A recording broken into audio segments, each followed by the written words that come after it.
Alrighty. I just realized I keep forgetting to get some of those architectural images that I associate in my head with Razion. They're not, strictly speaking, how it's described, but it doesn't matter. Anyway, welcome back to another installment of Fraggoth Reads. I'm your intrepid narrator, Fraggoth, and today we're going to be reading more of Regenesis by the inestimable C.J. Cherryh. So last time, the major event really was that Ari confronts Yanni and says, "Hey, what's going on?" And he's like, "Well, things are all going to hell in a handbasket. I wasn't behind it because it doesn't serve my purposes in the slightest." And when she presses him on, "Hey, if I were hypothetically to take control," and he's like, "You probably shouldn't," and she's like, "But if I did, would you fight me?" And he's like, "No, but if you decide to nix this Eversnow project I've got lined up, I will, because I'm pretty confident that it is the way we need to go right now. I'm sorry that it interferes." He doesn't quite know how it interferes with Ari Senior's plans and Ari Younger's plans, but them's the breaks. Anyway, that was kind of the big thing. She also has a bit of a sit down with Justin to get him up to date and in the loop.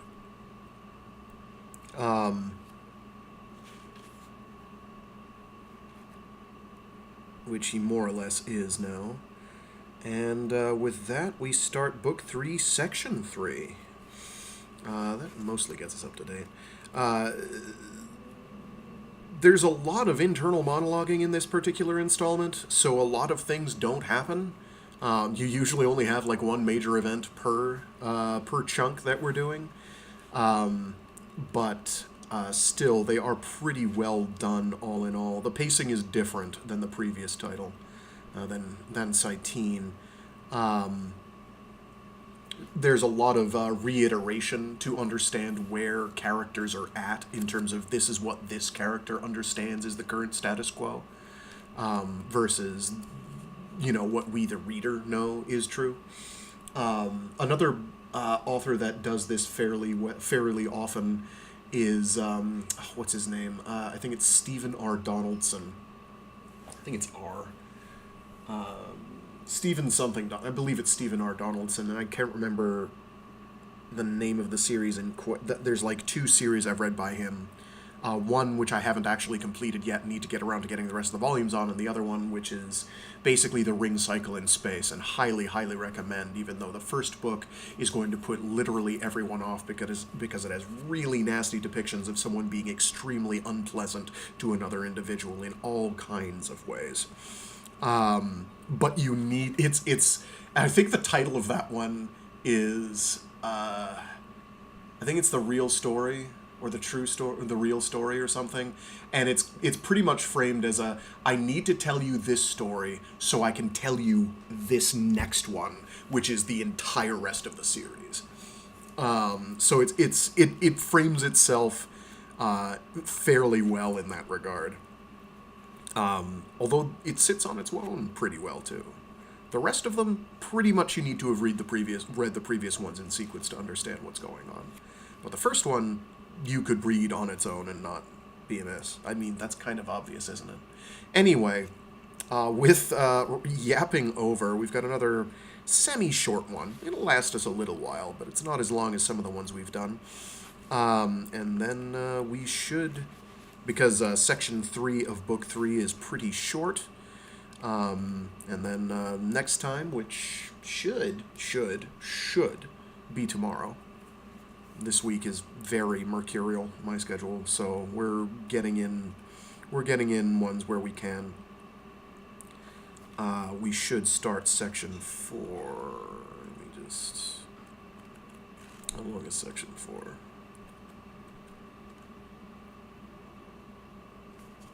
I think Section 4 is not super long either.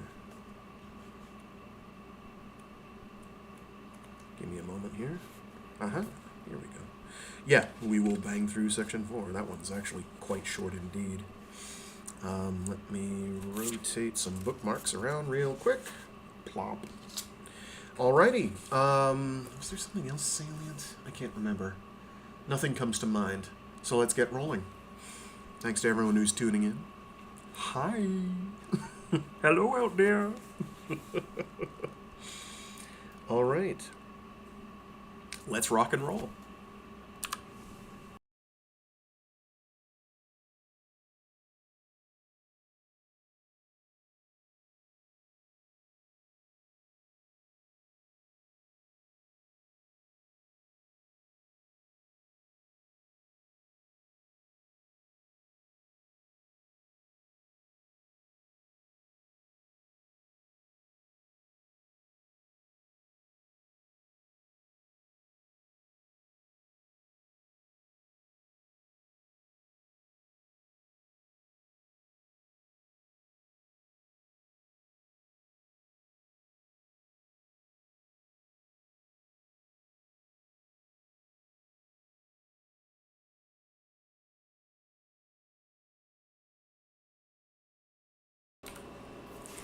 Book 3, Section 3, Chapter 1, June 26, 2424, 1528 hours.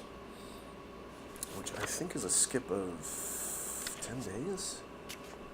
Almost 10 days. The previous one was on June 17th of that year. Gerard, at 19 weeks, had bones instead of cartilage, and those bones shaped a face increasingly distinctive from, say, Aban or Seeley. For all of them, it was the same story. Arms and legs finally matched in proportion. They made urine. Kidneys were working. Gerard's heart, which one day might betray him, functioned well enough now on a steady beat. He was just starting to grow the sandy hair that would characterize him in life. His lungs weren't at all developed, so nothing but the artificial womb could sustain him at this point. His lungs lacked their life-giving minor passages, and breathing any substance as rarefied as air was impossible for him, but he was already getting vocal cords. His brain wasn't cognitively active and had nothing like its destined size, but it was acquiring a little organization. Areas of his brain made the most rudimentary start at sensing a touch, tasting, and smelling, though stimuli were much the same right now, and until that organization happened, he couldn't differentiate between touch or smell or sound. It was all the same to him, just a stimulus that got on his nerves. He'd be a little insomniac throughout his adult life, but he'd begun to have periods of quasi-sleep, or at least quiet.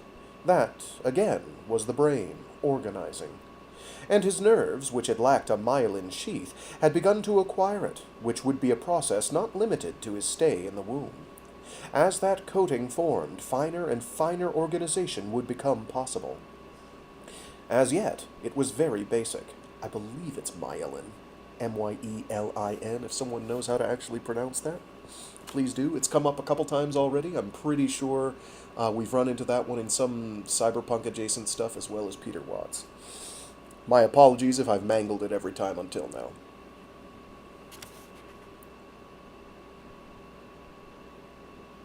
As yet, it was very basic. His eyes, completely colorless as yet, had begun moving, simple, languid muscle twitch behind sealed lids. When he was born, he would have a restless blue gaze, noting this, noting that, until those eyes fixed, and then one had better take care, even when he was a little boy. He was nearly halfway to birth, which was scheduled for November 20. But right now, Gerard didn't see a thing.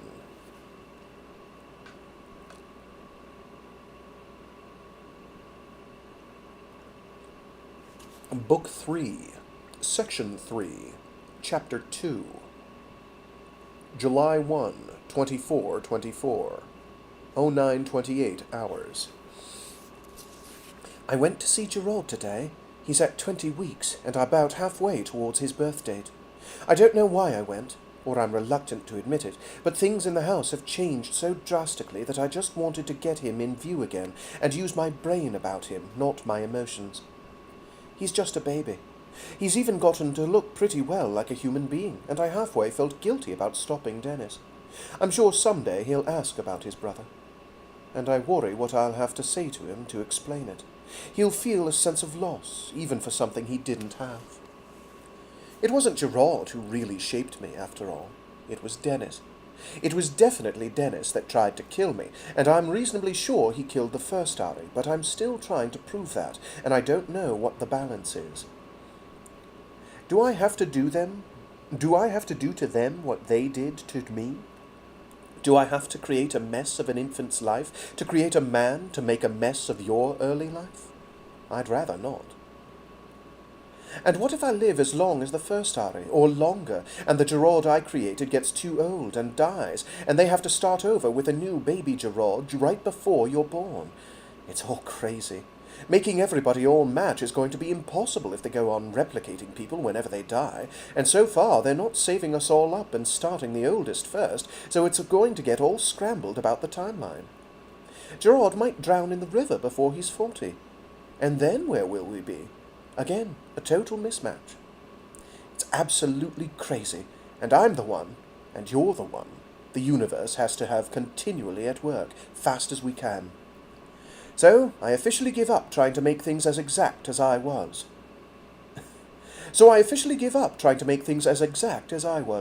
I know it's not possible. I don't think it's altogether necessary. I hope that it isn't. The medics were going in blind when they used to take the first Ari's constant tests and blood work and make mine fit her profile in any given week I was due for major new tape, shooting me full of hormones. Now we have me for a test subject, and Dr. Peterson is writing up the work they did, matching my learning with what I was working on, and with what I needed to be working on. So that will tell us some relevance between hormonal state, particular tape, and test scores. With Gerard, we know what he studied and when he studied it, and we'll still play games with his blood chemistry to make sure he has his brain online when he studies certain things, but I don't honestly think it has to be week by week, and I don't think it has to be that tightly on schedule or sequence. I think the main thing is whether the brain is going to be totally fluxed and doing free thinking with, say, art, or whether it's going to be absorbing facts on a given tape where facts, fast and exact, are what you want. Besides, I'm not going to do to Gerard 2 what Gerard 1's mother did, which was bear down on Gerard hard to be a genius. Dennis was, Gerard wasn't, and she couldn't change that. I'm pretty sure she didn't do Dennis any good by coddling him. He could be as odd as he liked, and she excused it. She was always being hard on Gerard. And when she died, he took over being hard on himself. That is a key to what he was, and I've got to think about that one in his setup. I've arranged for Yanni to take Gerard. He hasn't exactly said yes, but I just don't see him refusing at the last moment, and it's just a few months to go. And Yanni didn't say anything when I said I'd backed out of creating Dennis. I know he thinks something about it, but he's not easy to read. I've found that out. I don't think he really wants either of them.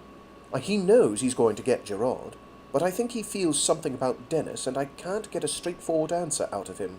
He says I know what others don't, and I'll make up my own mind. Well, I still have 7 years to talk to Yanni about it. I don't want to have Dennis back and forth, but I didn't destroy his gene set. I just sent it back to deep storage.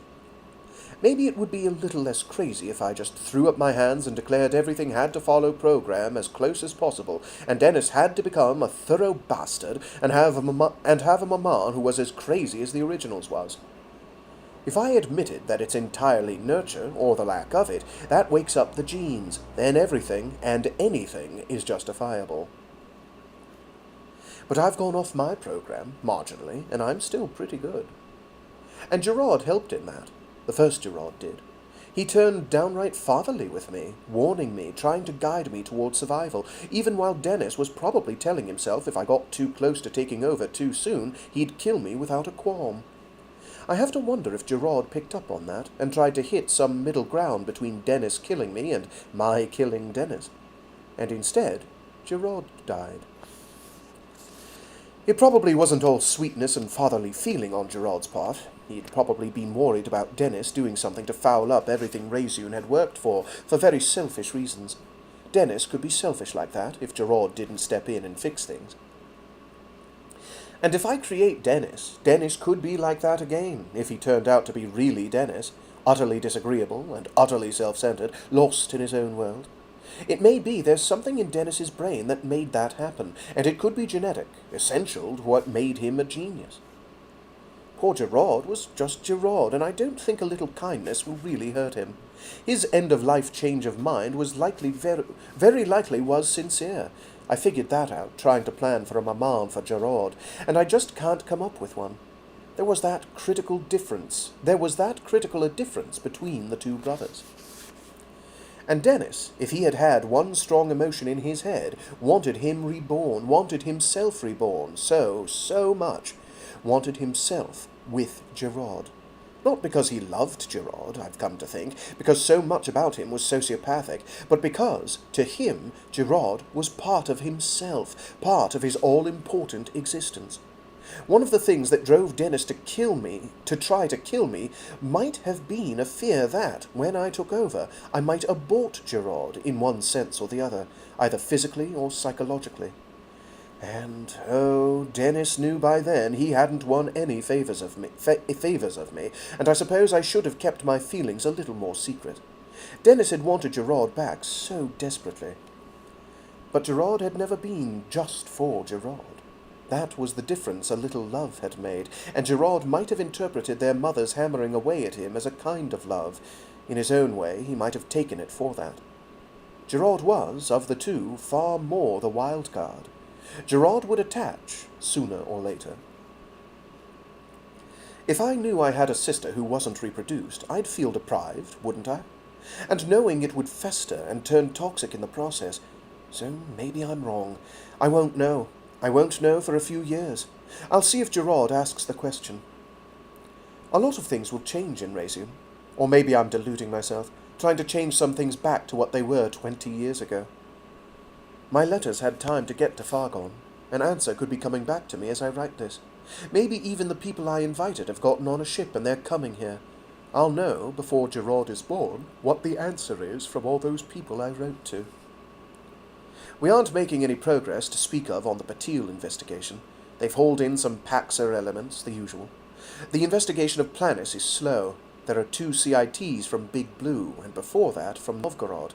They'd been in the university. Hadn't everybody, when centrists, abolitionists, and Paxers were the radical chic? They passed a questioning under Trank. Patil's still dead, and likely to stay that way, but we have her gene set on file, so never bet on it. There haven't been any other cards turning up in people's pockets. We still assume the 2 events, the card with Patil's name and Patil being murdered, were connected. And the rest of it just boils down to a lot of police work, sifting hundreds of records of people who were put into Planis during the war because of radical connections or defense-connected projects. Wasn't that a brilliant mix? Everybody's background has suspicious connections because defense used to shove anybody called essential to the war effort into Planis. And then Regenesis, in Yanni's time, moved in Jordan, who's not the sort to be quiet or suffer fools. The same with university. Expansionist professors and centrist professors, some that defense moved downworld for protection, and the ones they taught, and then those that couldn't take the pressured environment and just got jobs out in the city. It's an odd network in the university, not like Regenesis at all. Most of the professors have contacts in the city, and they live all over, some in the university's neighborhood and some clear over in the port area, and it's very hard to track what their contacts are. There's just no information in Novgorod that isn't tangled. We have too many suspects, not too few. Patil hadn't socialized with the radicals, but they clustered around her. And Thieu was connected to her and Jordan, and he worked for defense. I wish I knew who'd pushed that card on Jordan. It almost makes me think Jordan is innocent of involvement. He's innocent of an unusual number of things he was almost involved in. I find that odd enough to constitute a watch it. But I'm taking measures to protect everyone I can, and when I set up the new wing, I have to decide who's in and who's out, the way it was when we were kids. There's Steph Dietrich.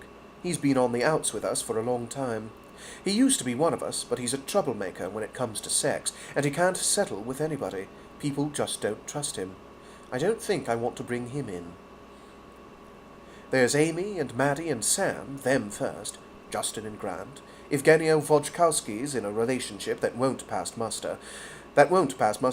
If she asks, I'll tell her that. It won't make her happy, but at least she'll know what her choice is.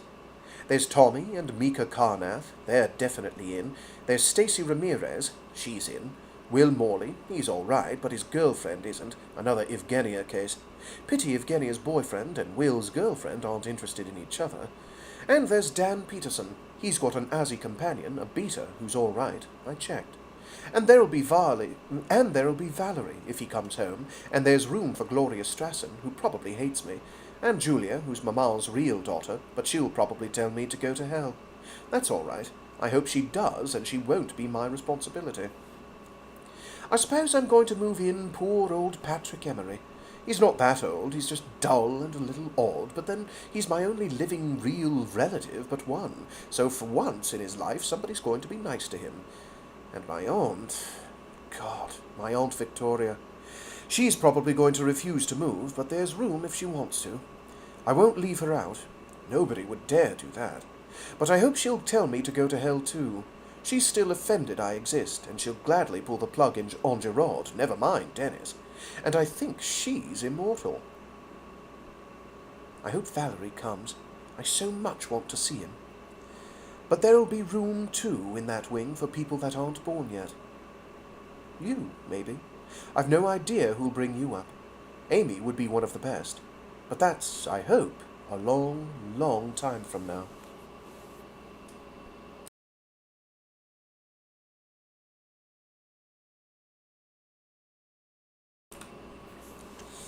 Book 3, Section 3, Chapter 3. July 3, 2424, 14:05 hours. There wasn't much to pack, and staff handled most of it. For herself, Ari just put together a bag that held her essential makeup, her current notebooks, her study tapes, anything security sensitive, and Pooh Thing. Poor, raggedy Pooh Thing couldn't make the transition to a new life in the bottom of some box.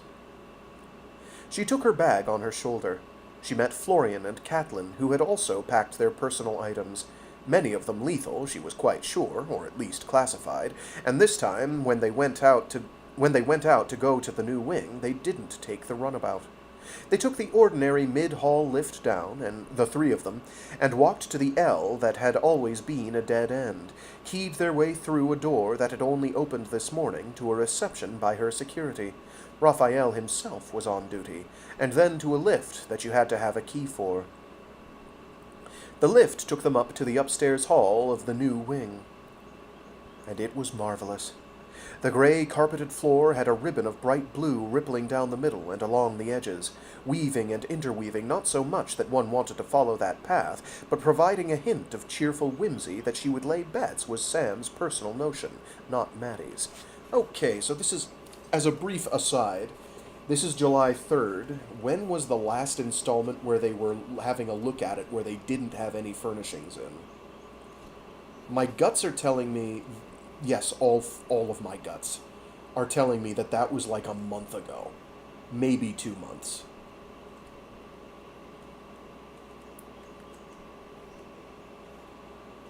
Okay, here we go. Okay, it was 2 months ago, almost exactly. So, anybody who's familiar with construction projects here, I mean, they were basically at the point where they could start doing that, so maybe it's not that outlandish. Maybe it's not that outlandish. It's pretty quick and industrious at any rate. I don't know if it's done, but they've got a bunch of furnishing in. Anyway, where were we? Right. The gray carpeted floor. She hadn't seen it in its final preparation. She deliberately hadn't seen it in the month and a half Maddie and Sam had been doing all the work here. Her paintings, the first Ari's, stayed where they were, in Ari's apartment, to wait there until her successor made a decision, and by the time it was her successor's successor in question, the first Ari's apartment would probably become irrelevant. To that centuries-from-now world, its content just scattered where it made sense to go. But the artwork on the first Ari's walls had been only a fraction of the collection. Paintings in the modern mode were spaced along the walls of this corridor, turning the gray and white expanse into segments you could say belonged to the green painting or the red one, nothing of the sterile black and gray and white surrounds of Wing 1. Alpha Wing, still smelling of paint and plaster and the attendant moisture, was a different world, a profound change from where she'd always lived. Very, very unlike anything Dennis would approve. And the double doors that each gave access to various apartments down the hall, they weren't black or beige or one of 20 variations on white. One pair of doors, apartment 10, was red, 9 was blue, and 8 was bright green. Her own doors at the end of the hall were as blue-green as new Cytine leaves, and when Florian unlocked them, they gave way silently onto her waterfall, bubbling and flowing down a wall that could have been natural rock, and making a soft sound to welcome them. The miniature brook, lighted underneath the glass, ran right across under the stonework hall floor, and meandered off into the living room. She followed it there, and just stopped and set down her bag, and looked around her and up at the tank, the immense tank that sparkled with ripples and moved with small living fish, and shadowed with living rocks and waving sea life. That watery wall reflected off the unbreakable glass that topped the cross-floor river, so that the river underneath her feet was brown rock and flowing fresh river, and when she looked across the room, the glass top of the river reflected the earth ocean that was the wall. The ocean suddenly vanished. It was directional glass, and Florian demonstrated the wall control. "If Syrah wants to have it playing," Florian said, "it will vanish. The light is still on the other side. Sam sent us the instructions." She looked away, turning slowly. Paintings, framed colors on the severe stone walls.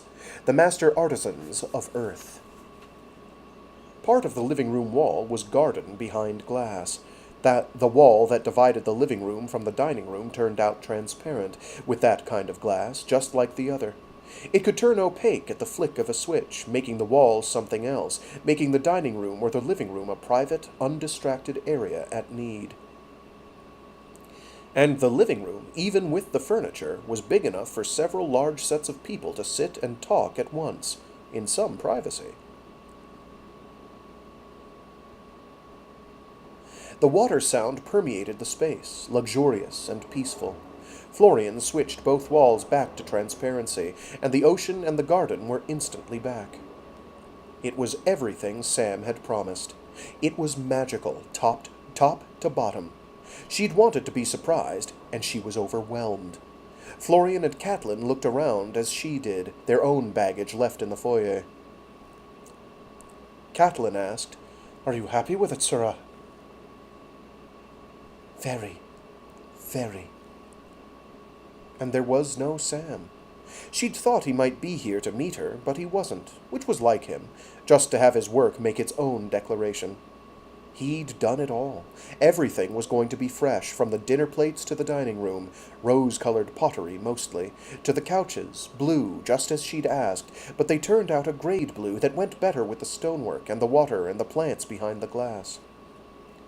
It all just fit, a harmony of sound and color that reached right into the senses. It was hers, in a way no place she had ever been had been hers. Maddie had helped do this.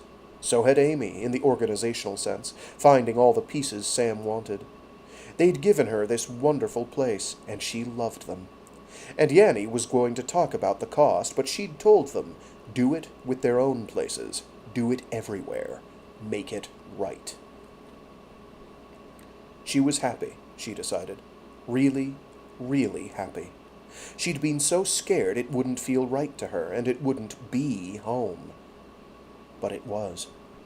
It was home, even when she'd never been here before.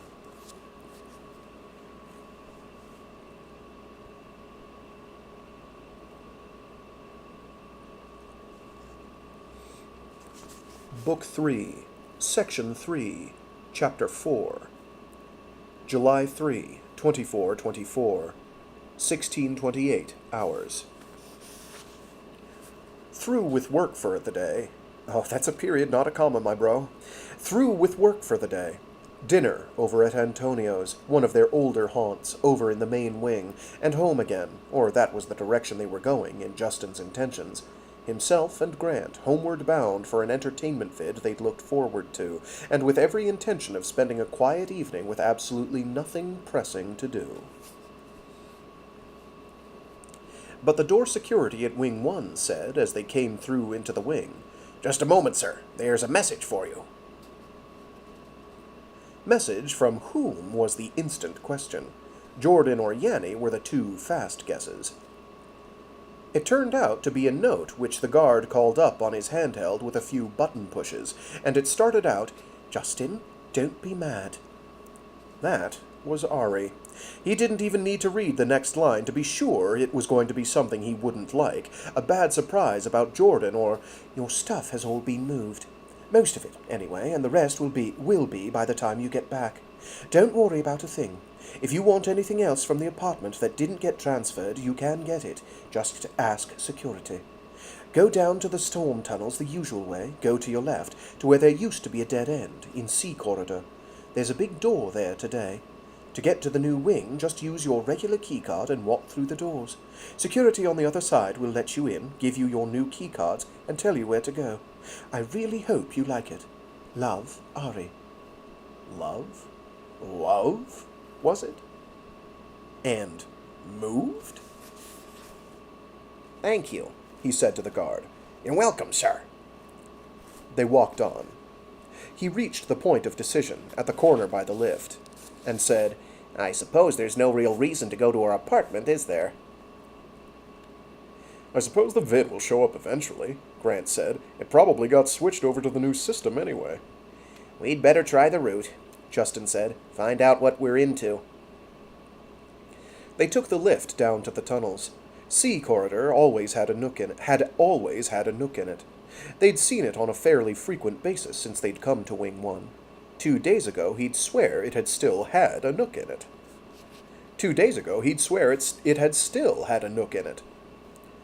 Today, it had a clean new doorway with a card slot and no labeling whatsoever except ID and key card required. He shoved his card in. The door opened. They went through. Another guard, in the glass-enclosed foyer, sat at a desk. The guard said pleasantly, "Justin Warwick, Grant ALX. Your keys. Your apartment is upstairs on the 3rd floor, number 2. Your office will be on the 1st floor, number 28. Take the lift." "My keycard," he said, and the guard returned it. "Use the new card in the lift, sir." "Right," he said, and he and Grant went into the lift. Grant hit 3, and they rose fast. "With authority," Grant commented. And the door let them out into a corridor with gray carpet. Gray carpet with a ripple of blue threading down its length. Abstract pictures hung at intervals, each one a bright color that played off the last one. The place smelled of paint and plaster, and they walked. It was ghostly quiet, deserted. "Are we the only ones here, I wonder?" he asked. "Not a sound," Grant said. "I can understand the suddenness," he said, "her security requirements. But, God." "It certainly is a surprise," Grant said. On the analogy of other moves, it would likely be thorough, and might include the rented vid. If there was a vending chit forgotten at the bottom of a drawer, he had every confidence that it was going to be swept up, installed in a neat box of "we don't know where this goes" items, but it would be there. Anything that seemed like personal property was likely going with them. It wouldn't, however, a stray and irritated thought from experience, included the electronic list in the minder, all his phone numbers and addresses. He remembered the color-coded office supplies. And his minder file was precisely the sort of thing a security operation was going to peel out and go over with a microscope before they gave it back to him. But if he asked nicely, they might stream it onto the new minder, in the new place, for his convenience. That prospect annoyed him, in advance of the event, no matter that there wasn't a thing in it he cared if they knew. "They've moved our office again," Grant commented. "And damn it all, we just got the pictures hung." "They might move them too," Grant said. "Or not. Maybe they've provided some." High-handed security touched off old twitches, no question, visions of little rooms and endless questions. But this Ari was not the enemy, and she was keeping herself alive, and presumably taking care of those she deemed close to her. It was just one more step toward a life that, nervous as it made him, wasn't going to be the quiet life he'd tried to make for himself and Grant. It wasn't going to be inconspicuous or safe. Probably he lacked all power to do any damned thing in his career henceforward but serve as her backup, checker, and sounding board. But hell, he wasn't ambitious. He'd survived this far. That had, all along, been the name of the game. Never mind the job classification. Never mind personal aspirations. Just stay alive. They walked. Doors on the left and right, very widely spaced. Big apartments, he said to Grant. There was number 10, 8, 6, all evens in this hall, and a corner. Number 1, a blue-green door, occupied an enormous stretch of hall, and right across from it. Number 2, Grant said. There was a red door on the right, number 4, then, occupying the middle, number 2, a bright green one, and beyond that, finishing that corridor before another bend, gold number 3 and blue number 5. Right across from her, he said tentatively. Who are 3, 4, and 5, I wonder? I have no notion, Grant said, and used his new keycard on the door. It shot open.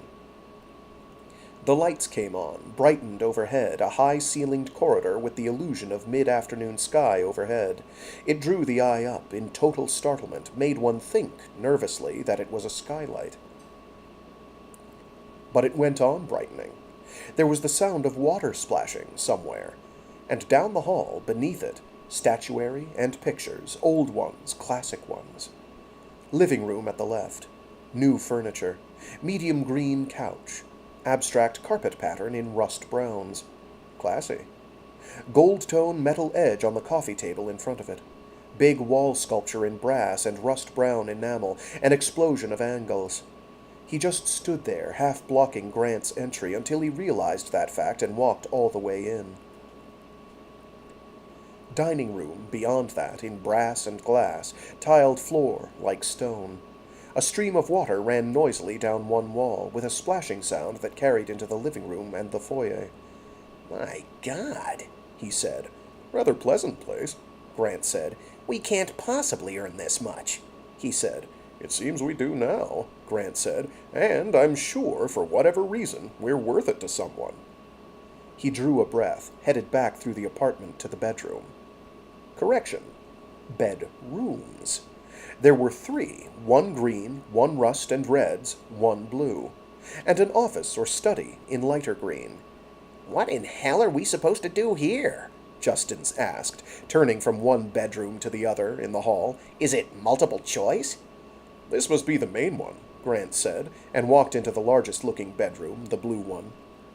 Justin followed. Beyond was a bathroom beyond the size a public gym might need. Sunken tub, shower, exercise equipment. He didn't even go in.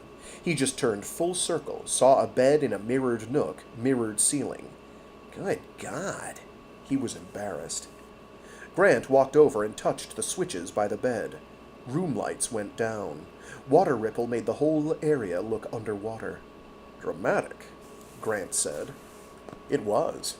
Grant stood bathed in that light. He was still moderately appalled as Grant apparently hit another switch.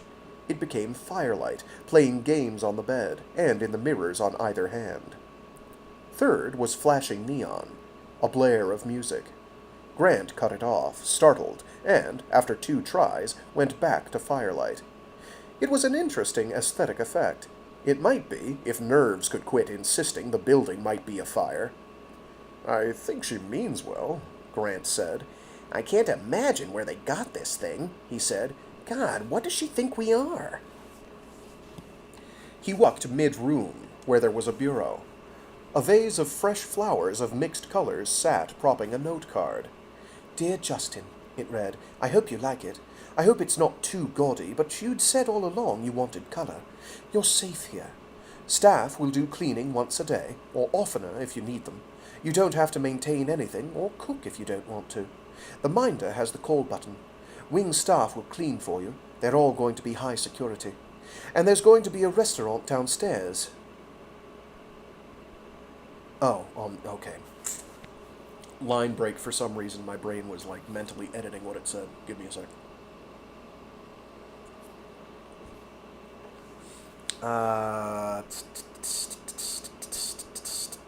The minder has the call button. Wing staff will clean for you. They're all going to be high security. And there's going to be a restaurant downstairs on 1 sometime next week, so they'll cater for you at any hour. I wouldn't presume to install domestic staff for you, but if you and Grant decide you need some, and wing staff isn't enough, you only have to ask. Guards assigned specifically to Apartment 2 security are Mark BM-18 and Jerry BG-22. They're General Alpha Wing security, but they're 2 you passed on. And if there's a general emergency, their first priority is you and Grant, so know who they are, and they'll just look out for you in general. Your accesses are a subset of Base 1, officially now, registered that way, so you don't have to pretend to be Callie or Thieu anymore. All library is open to you, and any security situation in the wing will be at least as transparent to you as to any one of my staff except my bodyguard, if you just query Base 1. So if you ever get worried, you or Grant can access it immediately from any handheld anywhere in Regenesis. I know you're careful with codes. Have I ever mentioned you and Grant kept me honest when I was a kid? You still do. You never flattered me, never lied to me. Please talk to me first if you ever have a problem. That means you'll never cross up something I'm doing. Meanwhile, I just feel safer and more comfortable if you're across the hall. I don't know why that is, but it's so. The minder is primed with all the Alpha Wing service numbers as well as all your old ones. You can go anywhere you ever want. Just guard those key cards with your lives. Grant, keep him out of trouble. I love you both so much. And I'll be so happy if you like this place, but you can change anything you want to change, anything at all. Ari. He walked back, sat down on the side of the bed. Just sat, and looked up at Grant, thinking. They'd never get back to their plain, ordinary apartment, their little place where they'd been alternately safe and scared as hell. This place wasn't the ongoing penance of the posh black and white apartment. It was comfortable. Extravagant beyond belief. "It's nice," Grant said. God, if that music cycles on in the middle of the night, he said, I'll teleport. "Well," Grant said, "there's probably a manual somewhere in system. We can look. Maybe we can change the programming." Justin gave a rueful laugh, and looked around him soberly then, all but overwhelmed. Why are we possibly this important to her? "You're asking the Azzy, born man." It's just, every ratchet up the scale, we're increasingly in the target zone if anything ever goes wrong. "I think that's always been a given from way back, hasn't it?" I suppose it was. Is. Will be. "It's probably very wise to put us behind her security wall. You'd easily be a target if someone aimed at her. And I think, if you want my opinion, she'd be a different Ari if she lost you. I think she knows that very well." I don't know why, he said. "I do," Grant said, "but I'm not going to tell you." You're a help. "She absolutely trusts you, and considering who you are, that's probably quite a scary situation for her." I don't have to be here for that. We had our arrangement. She can trust me anywhere. "You're a vulnerability. She's sealing up her armor." That he saw. He could all but hear the clanks of doors shutting. Figuratively. She was growing up. The place was a fortress. Total security, her own guard. She's preparing to take Regenesis, he said. She's preparing not to be caught the way Dennis was. He recalled the paintings outside, different from anything that had hung anywhere. Uncertain they were art or just for color, but they had an effect. They dragged the eye from one to the next, took hold and led one to the next. He remembered that night in Ari Sr.'s apartment when he'd had an injudicious drink and found himself changed, yanked sideways, away from Jordan, in ways he still couldn't overcome. That hallway. the paintings on Ari's walls. He'd admired one, a painting of trees that weren't woolwood. He'd been terrified of his situation, fascinated by the intricate, fine-scale art, set off balance by the luxury. Overload. That was what he was getting in this place. Wild angles, water, art that went sideways and splashed wild color, vastly different from anything in Wing 1, anything he'd ever seen. But it was an Ari kind of thing, the paintings. It played psychological games. They were stark, potent, expensive. She's becoming Ari, he said. We're seeing it now. This may be the beta version, but this is power, not just wealth. This wing isn't just decorated. If somebody did it for her, they know her. They painted her in this place. This is power. This just hits you in the gut. In some ways, Grant said, she's Alpha Azzy, but with an emotional dimension I certainly don't understand. Grant's eyes traveled up and around. Then I see this place. The ceilings way off scale. The way colors hit you. The waterfall in the living room. His voice trailed off. Justin made the little caution sign. If they'd been bugged before, they were surely bugged now. The waterfall is CIT. Pure CIT. But it's pleasant. The sky arch in the foyer, like being outside. That's a psychological difference, isn't it? He took the warning, took a deep breath. Maybe a big difference in our Ari. Who knows? I'm sure we're going to find out, Grant said. Are you all right here? Grant asked him then, quietly. Are you all right with this? Sometimes Grant functioned as his supervisor. He did a mental check. I think so, he said. It didn't feel like home. It wouldn't for a while. We had apartment design A, apartment design B, and C, and pick one of the three over in Ed. This is certainly something else, isn't it? It's not black and white, Grant said. You know what bothers me here? The black and white place was a place where we stayed. This one just gets right under your This one just gets right under your skin, doesn't? Sorry, that's a this one. There's an M dash. This one just gets right under your skin, doesn't it? I like the colors, like the look. She read me. Read both of us, didn't she? She did, or somebody sure did. I'm not that difficult, Grant said. That's what you think, he said, and thought about their growing up together, and thought about Jordan, who never, ever could get in here to see where his son lived. Jordan. Step by step, he won't like this, he won't live with it, he's going to blow sooner or later. He's doing those sets knowing she's going to check them, and there'll be something wrong, because he'll find out about this place, and it'll eat him alive. He doesn't like unknowns, doesn't like anything that's been happening, and when she does take over... What are you thinking? Grant asked. That Jordan's going to be pissed about this arrangement. We can't fix it. Maybe. But I'm a stupid, emotional-born man, and I want to fix it. And he's a damned fool. He's writing those sets. He'll foul them in some particularly subtle way to try her. Just to try her. And if she bounces them back with no comment, he'll just try again. At least he has a focus, Grant said, and that was true. I don't think she's shown anybody yet what she can do, he said absently. I don't think she knows herself what she can do. Jordan's going to try the limits. Hell, maybe it's good for both of them. Maybe, Grant said. All those other numbers up and down the hall, and this is the 3rd floor. Who else has she targeted, do you think? Who else decorates her universe? Amy Carnath, Grant said. Sam Whiteley. Probably Madeline Strassen. Maybe Yanni. The kids. Yanni. And us. That's going to be a well-matched social set. Yanni won't want to move from where he is, Grant said. Yanni always seems to like things to stay the way they are. Yanni'll hit the roof if he gets home and she's moved him. If he gets it. If he doesn't get in on this. Yanni could be on his way back to the labs. God knows. I honestly hope not. He doesn't deserve that kind of dealing. Upheaval in the whole world could be going on, and they wouldn't know. Except Ari had said they could know anything if they just asked. It didn't seem that easy from here. He got up off the bed and opened a closet.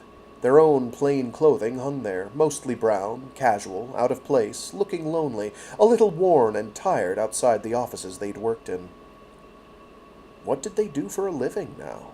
Where did they go from here? They had a new office downstairs, near, he supposed, a restaurant that was going to exist next week. Where did they sit in the evening? In a living room with running water and no vid that he'd spotted with any casual glance? What did they have in the fridge? Probably what they'd had in it before, a saner thought informed him. The automations were probably loaded. He remembered the coffee dispenser in the Wing 1 office. That would be good. Now they just had to find the damned kitchen.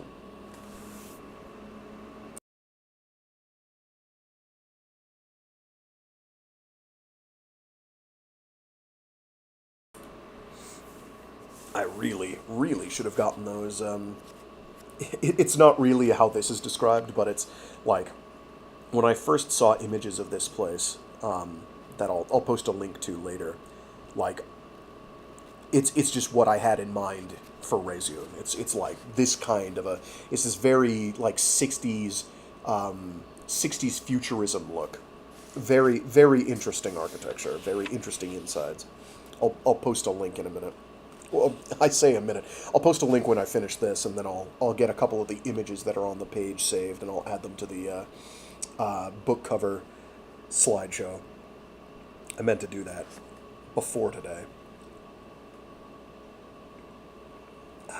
Book 3, Section 3, Chapter 5. July 3, 2424. 17:28 hours. Just cocktails, Ari had said, inviting the new residents for the evening reception in her apartment, and she knew if Sam and Justin and Grant were there, it wasn't going to be a wild evening, certainly not in the sense that the youngers had used to have wild evenings. They were all grown up now. They had outside interests. It was just a quiet drink shared among new neighbors, canapes, and not even a very late evening. And it went well.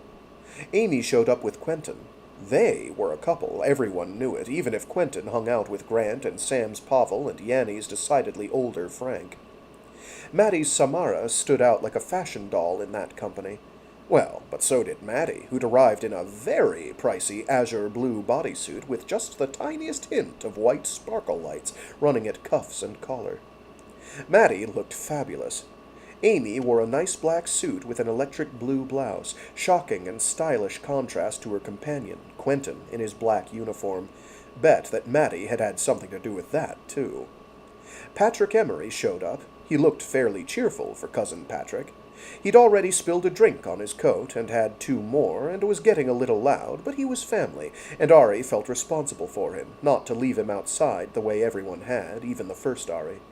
He had worked in admin, in records, just quietly, forever, the same job every day, and he did pretty well, by all she knew, though he had no relationships and never seemed to get any enjoyment out of life. His obsession was vids, and he would talk about them if you wanted to, and he always came to family parties. Aunt Victoria Strassen hadn't moved in. Aunt Vicky had her apartment over in Residential A. She sent a precisely written, neatly folded note that informed her niece that she appreciated the offer, but that she preferred her current residence and her old neighbors, and sent along a little box, which she called a housewarming gift. For Aunt Victoria, that was very, very considerate. It proved to contain a small carved plaque, which said, between sprigs of carved leaves, "Family Matters." Probably Aunt Vicky had taken a bit of effort picking that out, to mean absolutely anything one wanted it to. Particularly whatever Aunt Vicky meant, which might not be entirely polite, considering Vicky's opinion of her origins. But Ari had Spessy hang it on the inner wall of the dining room, where it nearly matched the stone. Justin and Grant showed up in brown knit and tweed. It set off Grant's red hair and did absolutely nothing good for Justin. Set Maddie on him was Ari's wicked thought. But she held back. She thought probably she'd pushed Justin just a little too far all in one day as it was, and figured if he wanted to stand out in the crowd, he might really have picked something other than that medium beige sweater and Harris tweed coat. Truth was, he didn't look particularly happy in being here, and mostly, nursing one drink, and surrounded by people 20 years younger than he was, he stayed close to Yanni, who himself stayed close to the cluster of Azzi. Social, all of that lot of Azzi, more even than Florian and Catelyn. The Olders seemed more comfortable there, and with each other.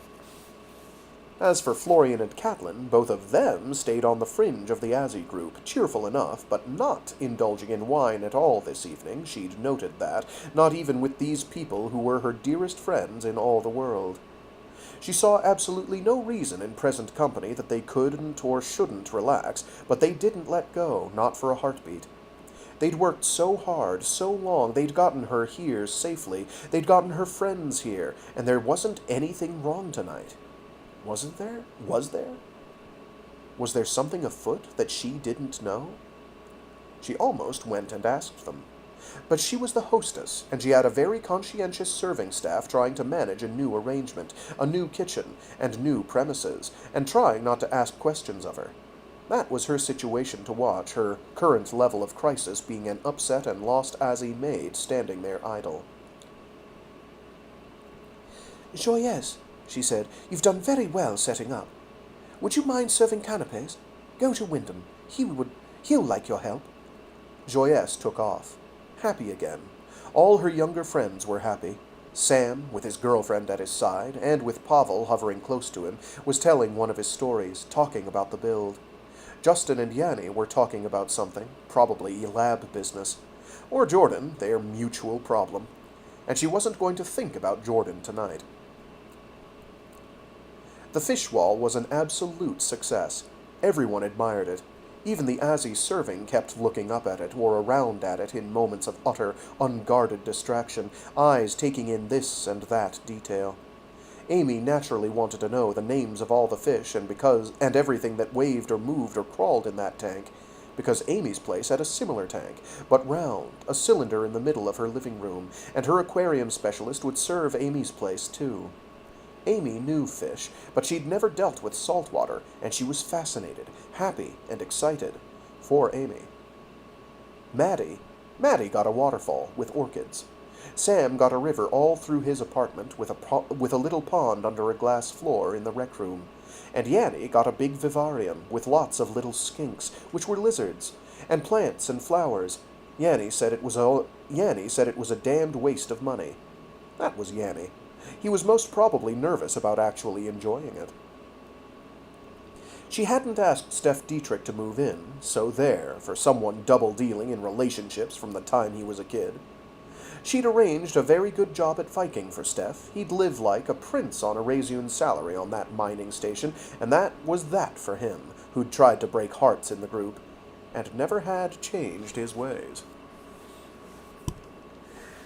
There were Dan and Misha Peterson, each with a significant other. There was Stacy Morley Ramirez, who'd grown up taller than any of them. She just towered. She was going into airport admin, and had a beta Azzi assistant she'd gotten on her own. She'd grown much more serious than she'd used to be, and that was very, very serious. But she unbent and laughed with Dan and Misha, like old times. And there were Mika and Tommy Carnath, each with their own place. Both single, And there were Mika and Tommy Okay, I see how it is. Let's try this again. And there were Mika and Tommy Carnath, each with their own place. Both single, so that would have to be watched. They got terrarium gardens and sky roofs.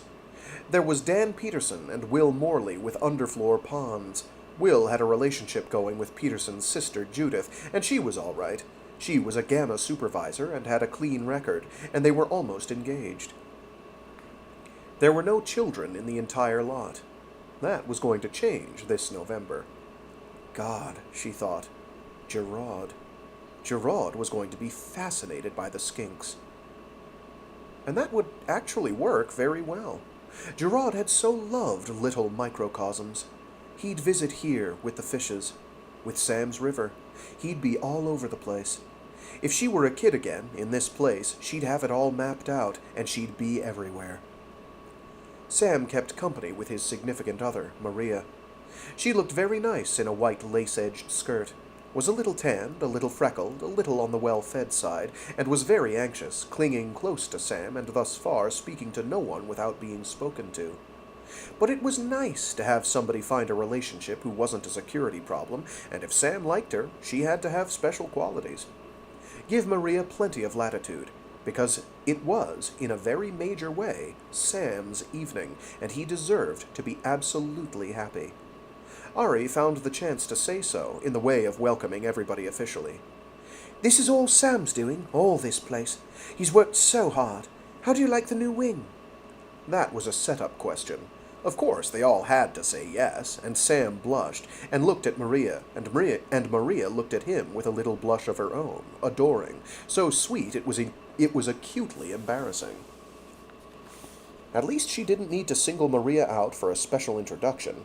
Most present knew Maria, and Sam took care to introduce her to anyone else in range, even Patrick, who hastily wiped crumbs from his fingers, on his coat, and extended a hand. "This is Maria Wilkins Teague," Sam said, beaming. "She's from the Ag Wing. This is Patrick Emery. He's Sarah Ariane Emery's cousin." Wilkins Teague. Freckles and curious mixed-color eyes, mostly green. Ari had only rarely met the name of Teague, more often the Wilkinses. Definitely not one of the families of Razion, with a capital F. Not at all common names in the CIT lists, which repeated a great deal. But Maria had never even had a security reprimand, not even from her very outdoor childhood. And she didn't wipe her fingers on her skirt. Sam made his way across the room to pay his respects officially, did so. "Ari, you know Maria?" "Of course," she said. "So glad you'll be a neighbor, Maria." And Maria brushed brighter than Sam and said, softly, with, God help her, a kind of little curtsy, "Thank you, Sarah. Thank you so much." "My pleasure," she'd said. "Anyone Sam likes is all right. I'd be jealous if Sam wasn't my brother. You've got a good one in him." "I know I'll have," Maria said, and hesitated over an offered tray of pricey imported cheese and crackers, while Sam asked Ari matter-of-factly how the tank plumbing and water system singular was working. "Fine," Ari said. "Absolutely not a glitch." Which showed where Sam's mind was today, besides Maria.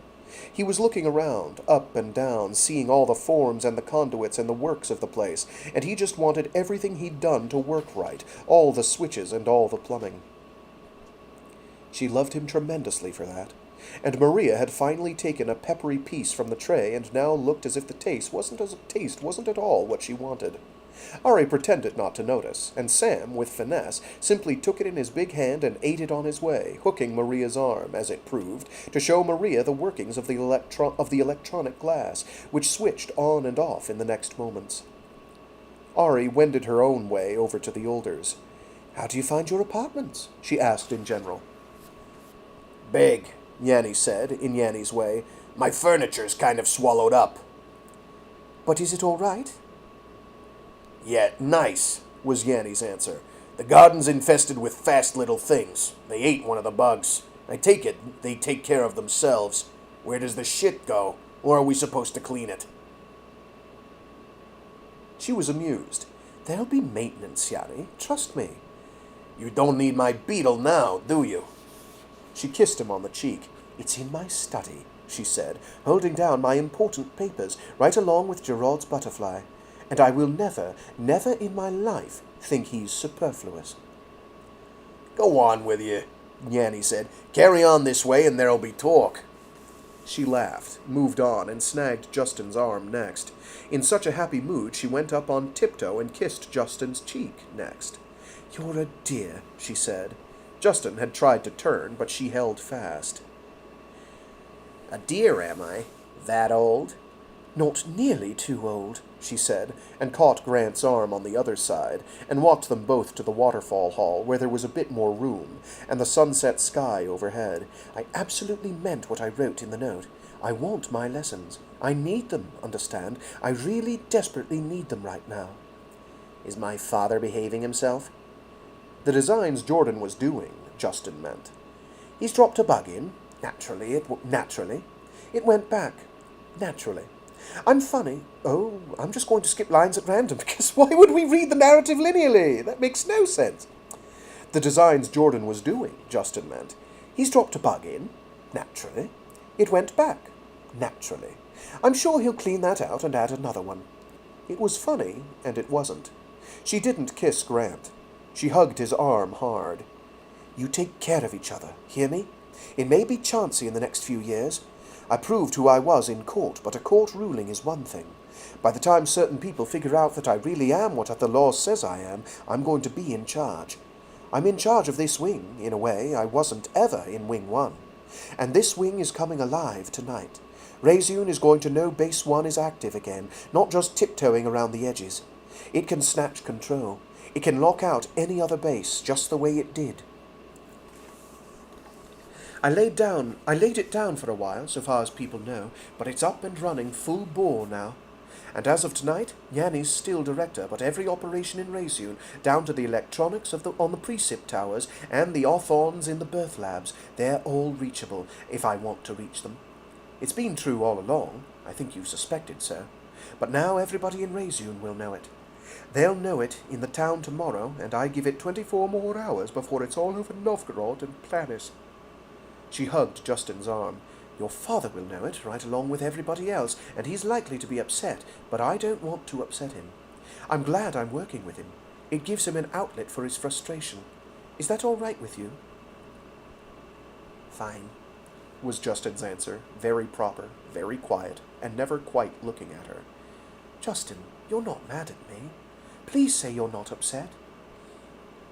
He didn't answer glibly, or at once. Truthers running? No, she said. He looked at her then, quite soberly. I'm not upset. It's a beautiful apartment. More than we earn by a long shot. I just hope we won't get a hell of a bill one of these days, in the physical or the metaphysical sense. No, she said, you never will. Not that I have any control over. You paid it. All those years you certainly paid for it. What you'll do in future will pay for it. Don't doubt that. I want to design sets, he said. I'm a designer. That's what I trained to be. I like doing that. No doubt of it, she said. You and Grant, both. You're going to do pretty well what you want to do. Teach me for another year, maybe 2. There are projects coming, things on the drawing board that mean I need your advice. What you do is going to matter in the universe. And you're not going to be wondering when the next security panic comes through. If it does, they'll be protecting you. That would certainly be a novelty, Justin said. No question of that, Grant said. You've got what I gave you. Yes, Justin said, touching his coat pocket. Does everybody have them? No, she said, the truth. Do you like the apartment? It's not black and white, Justin said, humor restored, and that made her happy. Lessons on Monday next? Lessons on Monday next. We still have to search up our office. Humor definitely back. She grinned and hugged his arm and Grant's, and slipped free, happy, finally, because everybody was all right. For once, everybody was. Then Florian turned up in her path, with a very businesslike look. Sirrah, Florian said. Catelyn was there, too. And the happiness took a dive. Instantly. Florian's eyes traveled further down the hall, where it became private, in front of the security office, and she went there with him. Florian said, Sirrah, there was a bombing at Strassenburg. At Strassenburg? She was utterly floored. What damage? The precip tower's down. Damn! It didn't make sense. Strassenburg wasn't a place anybody went. Yet. Except for the construction crew, the transport people, and a handful of sniffer pigs and handlers. Anybody hurt? Reports are still coming in, Catelyn said. A perimeter alarm went off. Resunsec reports the alarm triggered was between the port and the barracks. Somebody attempted approach. They thought it was a Platithyr. They scrambled to deal with that. Then the tower came down. No need to disturb the party, Sirrah, Florian said, at this point. There is a general shutdown of perimeters, a search in progress, but it's believed they got in by river. Overland, not by using the port. Resunsec placed Resun and Resun Township on yellow alert. They have river patrols out looking for the landing site. They're diverting flights to Morrieville. Strassenburg was several hundred clicks upriver, still in Resun administrative territory. It was a long stretch of river to try and find anything human-sized, even a small boat. Resun itself, on yellow alert, sat isolated in the midst of a no-fly zone, surrounded by hundreds of kilometers of unbreathable atmosphere and antagonistic flora and fauna. The Novaya Volga ran along its shore. It had an airport. Those were the two most likely approaches for trouble to take. Overland was too much work. But she saw, down the hall, Yanni and Frank in process of leaving. She went that way. Yanni delayed for her at the front door, by the waterfall. I heard, she said. Yanni, can I help? I'll handle it, Yanni said. Just carry on. We're not going to make a big thing of it. Natural gas explosion. That's what we'll say. It wasn't, though. Whole damn truck full of explosives by the look of it. You carry on, you and your young people. This is going to take some sorting out. Go, she said. And by this time, Cousin Patrick had shown up, tucking a napkin full of something into his coat pocket, one more piece of admin on his way. Are, Patrick said, with a little bow, and then he followed Yanni and Frank out, alone. They didn't wait for him. Searches are in progress, Florian said. There and here. There and here. We're under a mild alert, nothing that should bother the guests. You didn't get into Resun by water that easily these days. The bots zapped anything small. They reported anything big. The big machines that channeled the wild part of the river, they didn't let things in easily either. Somebody had gotten to Strassenburg a short distance overland. She'd bet on it. There was legitimate shipping that got close enough to it. You landed, and there were no barriers on the river shore yet, nothing like Resun. Why? She asked. The big why, but she wasn't surprised when Florian and Catelyn both shrugged and I don't know. We're hoping to find out, Sirrah. Understood, she said, and thought, damn.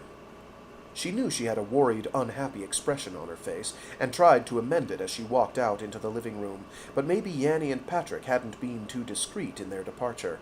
Heads turned. Conversation, already at a low ebb, died. We've got a problem, she said. Tower blown upriver at the new construction. Definitely hostile action, but that stays under this roof. We don't know why or what.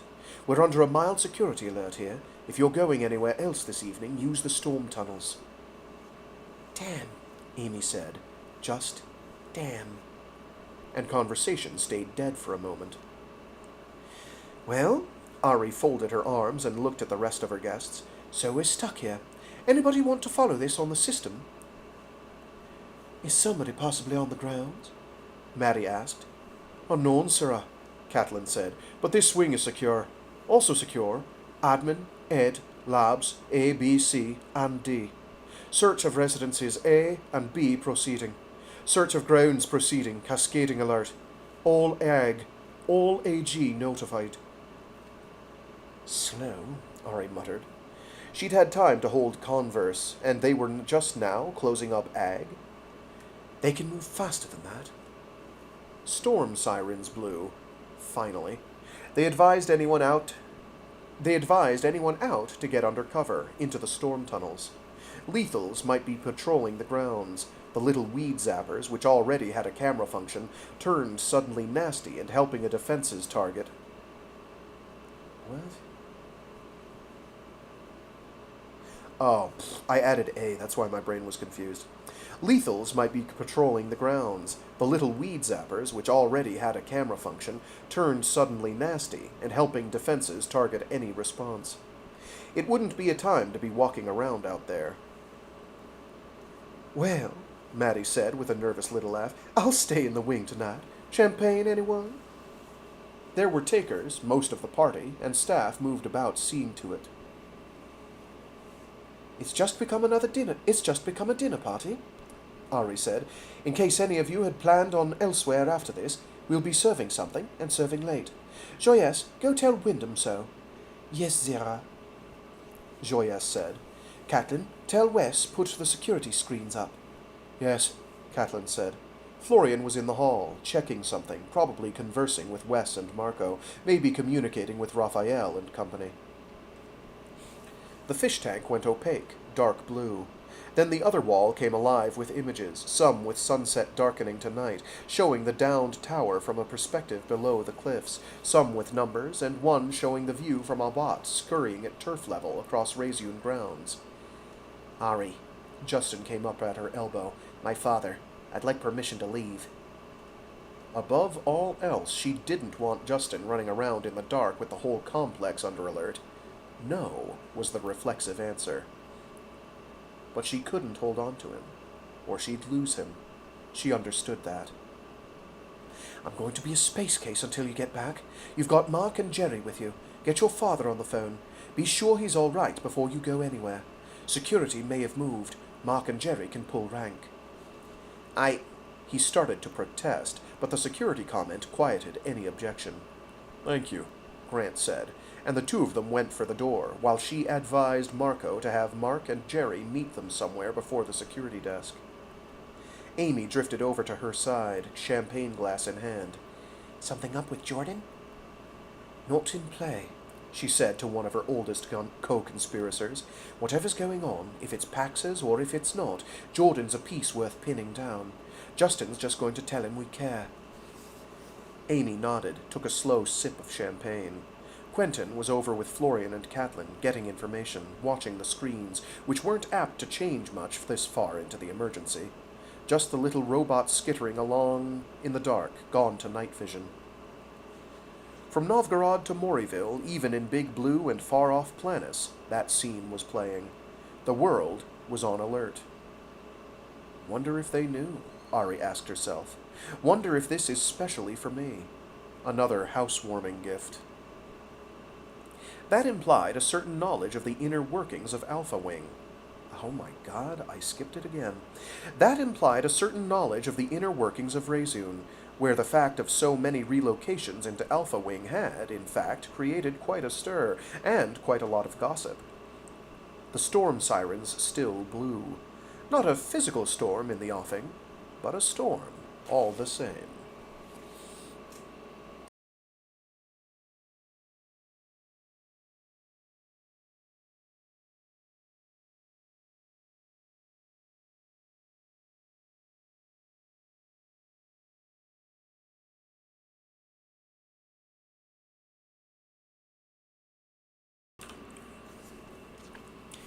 Book 3, Section 3, Chapter 6. July 3, 2424. 1934 hours. Two security were in the lower hall, black uniformed, rattling with full kit, including seldom-worn helmets, and on an intercept. It didn't make quiet company, but they were earnest types. Mark and Cherryh, their names were. They hadn't had time to introduce themselves formally. Two lanky, tall Azzy, a lot alike. Mark, a serious fellow, and Cherryh a little less so. Justin actually recalled their files, but both were deadly serious at the moment. Sir, they called him, and they said, Sir, to Grant, too, keeping their pace with no effort at all. We're going to Ed, Justin said. My father lives there. I want to be sure he's all right, considering what's going on. He had his ordinary pocket comm. He punched the fast response buttons as they exited the lift toward the security station, and let it ring. And ring. Brilliant, he said to Grant. He's not home, and he's not answering. Probably out at dinner, Grant said. 10,000-odd people are probably caught out at dinner. They reached the desk, and Justin showed his keycard. Sirrah's direct permission, he said. Out to Ed. Personal. Yes, sir, the guard said. Stay to the tunnels. Absolutely. They went out the door, into the familiar storm tunnel level of Wing 1, and took an immediate left, Mark and Cherryh rattling along behind. The sirens were intermittent now, as they were during a storm. The main corridor, as they came out of Wing 1 and into the area of admin, was full of traffic. People generally in a fair hurry, one direction and the other, most trending the same direction they were going, which led, as the rim of a great box, through the ed tunnels and over to the residencies and the labs. Anybody from the township was going to have a long wait for buses or a long hike via the labs to the second tier of storm tunnels and shelters. And there were people with children, one upset lost child. The father came and swept the lost boy up out of the bewildering traffic just as they came in range. The father and his partner had 4 others in their group and tried to urge them to more speed. It's all right, Justin said as he came up with the harried father. It's a precautionary alert. No rush. Others heard, shouted out, "What's going on?" And Justin yelled, "Precautionary alert! Damage upriver is all." He didn't know if he made a dent in the distress, but a little further on, just as they were leaving admin, Yanni's voice came over the general address. This is Director Schwartz. The alert is downgraded to Level 3. Those with indoor business are advised to pursue it with attention to Level 3 cautions. Repeat. That calmed things afterward. People caught their breath and quit trying to buck the flow. People began to walk normally, and to talk, and to ask questions, particularly of Cherryh and Mark, who just said, repeatedly, "We're on duty, sir. We can't stop." "Can't stop. Won't stop." They didn't say can't stop, won't stop. It would be funny if they did, though. Justin made another try on the comm. "Dad, answer, damn it." And a second one after the next intersection. He wasn't used to this much exercise. His legs were burning. "Dad, come on, answer." What in hell's going on? The question came. "Where are you?" Abrizios. "Right below you, coming up." He was vastly relieved. And he had 2 large, heavily armed Azzi in tow, who weren't going to help his father's nerves at all. "Mark, Cherryh, you're on my tab. Just go in, after us, order soft drinks and sandwiches. Sit and have dinner until Grant and I leave." "Sir," Cherryh said, "we're on duty." "This is your duty, to look inconspicuous and not have my father create a public furor, which is bound to cause me and Sarah trouble. Just do it. You're doing personal security at the moment. My rules apply." "Yes, sir," came back from both, and meanwhile they reached the escalator and rode it up, this time, to the concourse level of education. "He's going to notice them," Grant said. "They won't stay that far back." "I'm sure he will." They had Abrizios in sight. Yellow lights were flashing, lending an unwholesome look to the area, but people were moving about in a fair simulation of calm. He and Grant lengthened stride, got a little ahead of Mark and Cherryh as they reached the door, came in and advanced a few paces to try to spot Jordan. Things had gotten quiet, just as Paul stood up to make clear where they were. Paul's eyes were averted to something behind them, and Justin didn't look. The silhouettes of 2 helmeted Razun-Sec agents appearing in the doorway, blinking with ready lights, could generally put a Paul on conversation, or stimulate it, and both happened. They had Paul and Jordan in view, however, and wended their way through the clutter of tables to take the vacant 2 seats. "You're being followed," Jordan remarked as Justin sat down. The whole damn place is under alert," Justin said. There was a half-eaten order of chips and cheese with peppers. It was one of Abrizios' better offerings. He took a chip with cheese. "Just came from supper and a party. Not real hungry." "The same," Grant said. "Party," Jordan said. "Social evening. The new wing's open. We've moved again. We didn't plan to." "And you just got lonesome for our company," Jordan said. "Drop the barbs. I got worried. There's been an explosion at the upriver construction. We don't know if there's anything going on here, but since you draw trouble the way I did, I borrowed a couple of Ari's guards and came looking." "An attack on the construction. Interesting. and a couple of Ari's guards in attendance.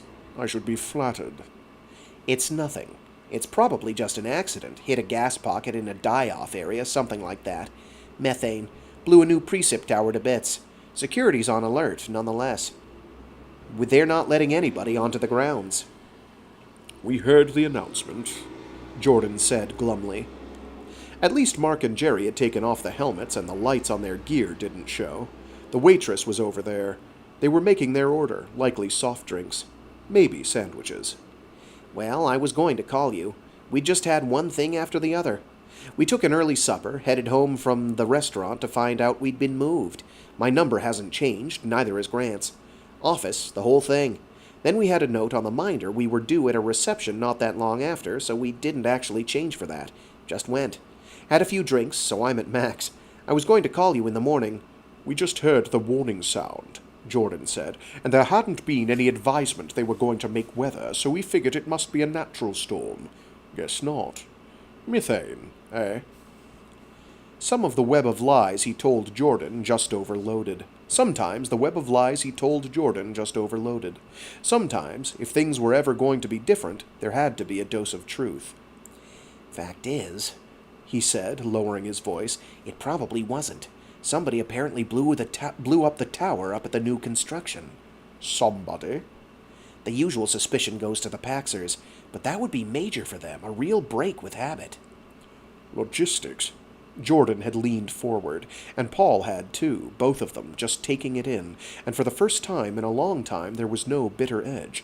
How in hell did they get through? They needed river transport, Justin said. They had to get either upriver past Razun or downriver. Out of Svetlansk, Jordan said. Maybe. Downriver saves fuel.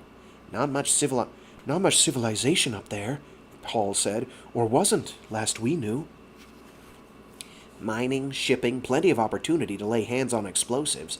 Oh, mining, shipping, plenty of opportunity to lay hands on explosives, unless things have changed.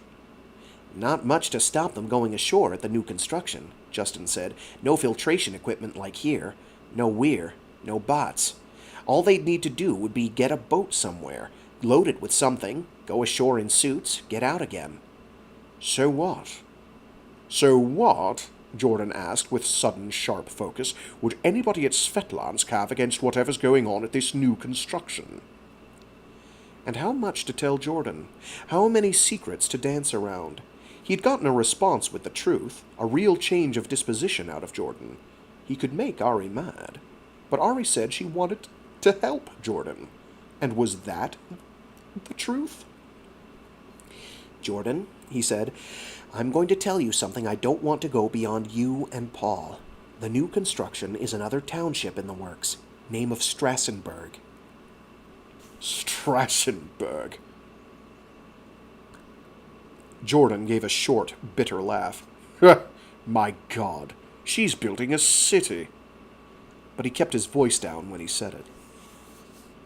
Dad, I'm about as close to Ari as I can get, and that's likely to be a permanent arrangement.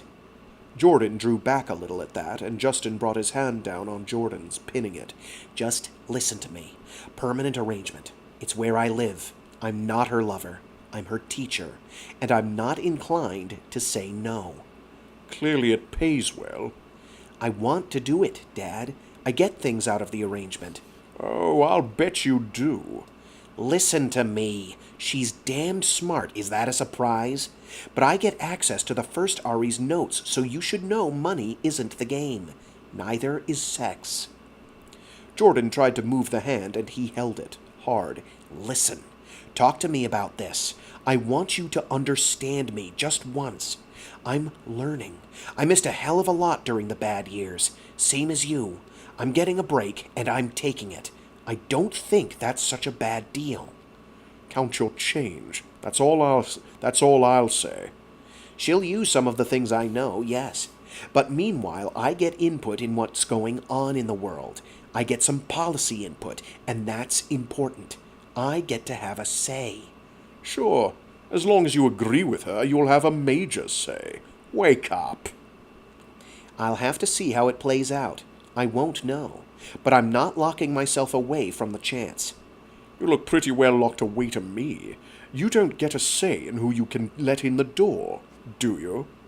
Dad, eventually, yes. This isn't the time. Bullshit.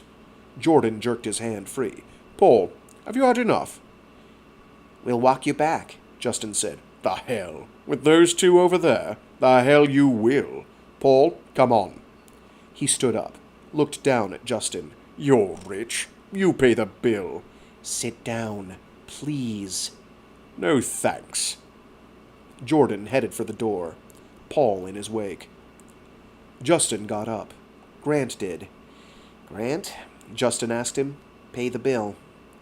We don't split up, Grant said. If you go after him, we go. Grant, just for God's sake, take care of it. He shoved through the narrow gap between two occupied chairs and started to leave, and Grant did, both of them heading for the door, but Jordan and Paul were already outside. "Hey!" a female voice yelled. They knew the waitress. Justin stopped, half-turned to show his face in the dim, ambient light. "Justin Warwick. Greta, just put it on my tab. All of it." He could see their guards on their feet and starting out. He turned, hardly having stopped moving, and got out the door. A presence at the side caught his eye. 2 Regenesis agents and Jordan and Paul up against the frontage of the bar. Familiar sight, but not familiar with his father and Paul involved. "Hey!" Justin said, and immediately faced a drawn stunner. He raised his hands to show them vacant. Grant did. And about that time, 2 more on their side came out of the bar. Guns came next. "For God's sake!" Justin exclaimed. "We're on the same side!" "Interfering in an arrest," one of the outside guards said. "On what grounds?" "On what grounds?" Jordan shot back. Justin, hands still lifted, said, "Dad, just shut up." "Both of you, up against the wall." "Don't move." That from one of their own pair. "Don't anybody move. They're under our watch." "Where's your orders?" one of the others asked. "Who are you?" "Mark BM, Special Assignment, Alpha Wing." "There isn't any Alpha Wing." "There is," Justin said, "as of today." "Shut up," the agent advised him. "Get over there." "Sir Warwick isn't moving," Mark said. "Special Assignment, Ariane Emery's personal guard, Alpha Wing. Sir Warwick, stand away from the wall." "Don't move." "Call," Justin began to suggest, and flinched and shut up when he heard the hum of a stunner. We will shoot if you fire that." That was the other voice from his side. "Jerry GP, Alpha Wing, call your headquarters." Justin stood still. Grant did. They'd drawn a crowd. "Hell of a fix," he said, and remembered what he had in his pocket. And he didn't dare reach for it. He found occasion to lower his hands a degree, in case. "Stand still." "This is a warning," Jerry said. "We are authorized. Call your headquarters." "Better do it," Justin muttered. "Director Hicks is going to be damned mad if you and her security start shooting at each other. Let me get my comm and I'll call Yanni Schwartz if you want to take the chance." "I'm calling HQ," the other agent said. I want to know, Jordan said, "on what charges we're being arrested." "Shut up, Dad." "I want to know," Jordan said sharply. "Because there's an alert out on you. Detain and hold for HQ." "And I want to know who gave that order," Justin said. "Was it Hicks? I want to see badges and authorization." "Stay put." "I'll find out," Justin said, seeing he was gaining ground. "You can bet I will, and if I can't, Emery's bodyguard will." There was a brief exchange on the comm. Justin couldn't hear the other side of it, but he heard, "We found Warwick, sir, in company with his son and 2 Azzy." "Grant ALX," Grant supplied, "and Paul AP." "Grant and Paul," the other agent said, and began making signs to his partner, who took a step back. "No, not actually in detention, sir." Hand sign for back way off. "We've got a pair in uniform with lethals claiming to be bodyguard from Alpha Wing, claiming they've got jurisdiction." Moment of silence. "Yes, sir." Understood, sir. Thank you, sir. We're to back off, he said to his partner. Apologies. You're free to go. The hell! Jordan shouted. Jordan, Justin said, and quietly went and got Jordan by the arm. Just come with me. Jordan's cheek was red. Contact with the ornate frontage, likely, not a voluntary contact. Paul, let's just go. Jordan wiped at his cheek and looked at his hand, and looked venom at the two agents, only slightly less so at Mark and Cherryh. It's all right, Dad. We're going now. Grant, Paul, can you go back in there and settle the tab? Mark, go with them, will you? Yes, sir, Mark said, and the other two agents, nameless, went on down the mall. Not unreported. There'd been badge numbers, and Justin would bet Grant remembered. Not counting the report Mark and Cherryh might file. It's going to bruise, Justin said, still holding Jordan's arm, and Jordan shook him off. I'm fine. Sure you are. Thank God they really were Razun Sec. Jordan gave him a stark stare. Any reason to expect anything else wandering around the mall? There wasn't, but there could be. You attract cards, remember? No fucking way to run things, Jordan said. Damn! Glad I came after you, Justin said. Why did you? Just generally worried, he said. Worried about your safety. The comm wasn't the only thing he had in his pocket. He felt in his pants pocket and found the old keycard. I can't get you into Alpha Wing, but I can get you into Wing 1. If there's anything else afoot, that'll stop some things.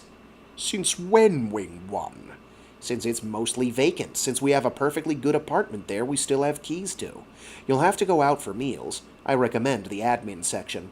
I don't know if there'll be sheets, but there's a bed. I know they left the and I know they left the furniture. Tonight, with things going crazy like this, I just want you to go there, Dad. Come on. You know you're curious.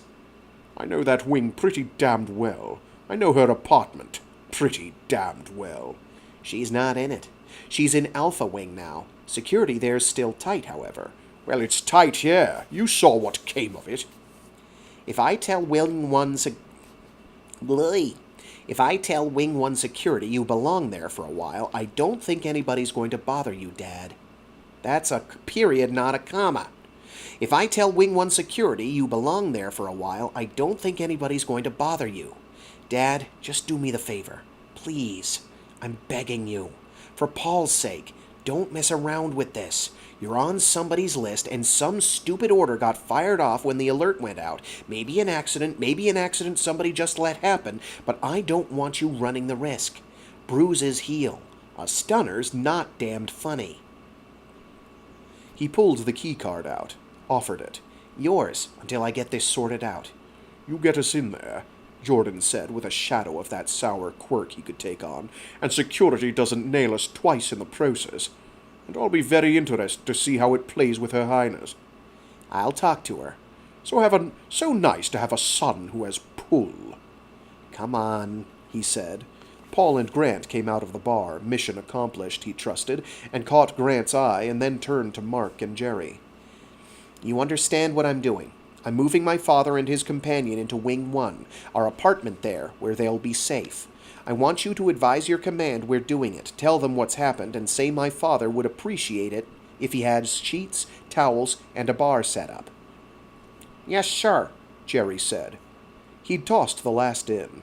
Cherryh seemed in no wise fazed by the order. He motioned Jordan on toward the down escalator. We haven't got a change of clothes, Jordan said. Welcome to my ever-changing world, Justin said, and turned his head toward Mark. Mark, my father's had no chance to pack anything. Can you arrange him and Paul to have clothes, personal kit, that sort of thing? We're going to get turned back at the door, Jordan predicted. But they didn't.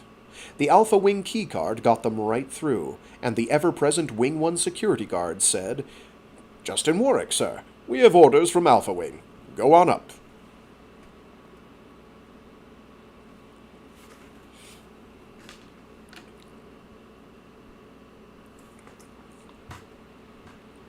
Heck yeah, Grape Juice Triple O. Yes, indeed, they are a tough bunch.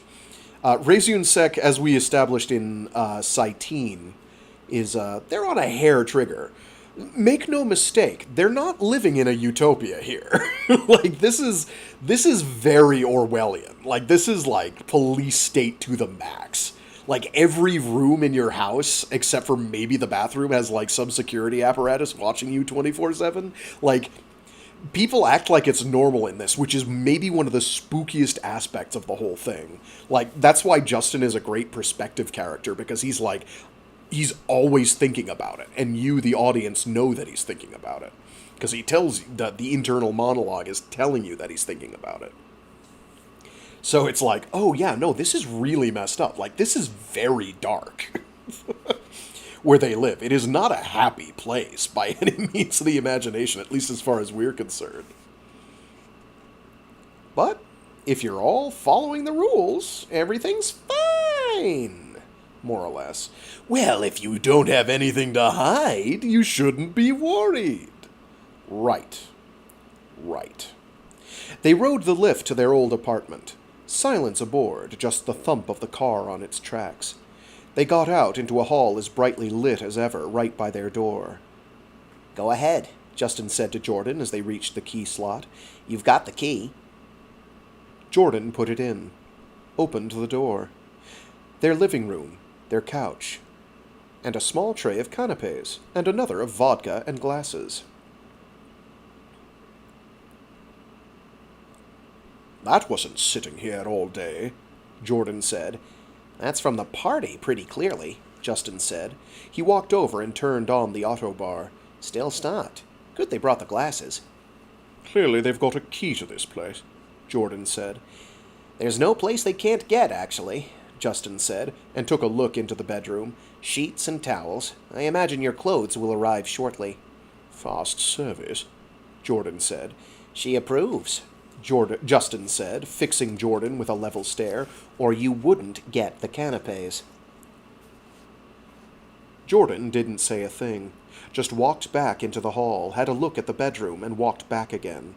You're right, black and white and grey, a psychotic's dream. The bed's not bad, he said. Pretty comfortable, actually. What's the rent? Jordan said. Your immortal soul? Call it caretaking. Ari's moved. We've moved. They're going to be renovating all over the wing, what I hear, but this place can wait. He gave a nod toward the adjoining wall. That was her apartment, which I suppose you know. We're across one major wall and a security gate, but not that far away, assuming you want to stay here. Is there ice? Jordan asked. The bar says there's ice. Then we'll stay, Jordan said, sitting down on the couch. Paul, all right with you? Fine, Paul said, and in passing shot a look of gratitude Justin's way, just that. Justin nodded. Looked at Grant, then, and at Mark and Cherryh before glancing back at Jordan. Paul had gone to the bar, was preparing a drink. Lunch tomorrow, Dad? I can't afford those fancy places over in admin. My treat. Just shut up about it. You get those designs done and you'll have income again. They could fucking pay me while I'm working. Look, there's a perfectly good office in there. Not like working in your living room. Computer connections probably work. It was a thought. He didn't know if they'd gotten that equipment out, and he went back specifically to look. Everything of that sort was stripped. Your stuff's coming in, he reported, coming back into the living room. Plenty of room for it. I'll talk to Ari about permanency here. The place is psychotic. You've got colored towels, colored sheets. It's not psychotic. I'm going to ask for a guard to be put down here. Contact with housekeeping. He put his hand on the door switch, prepared to leave. Glad you're here, he said. Don't let anybody from housekeeping in until you get the guards out there. Oh, thanks, Jordan said. Paul put the drink into his hand. He lifted it, silent salute. And lay off that stuff. Justin snapped, and hit the door switch, and left.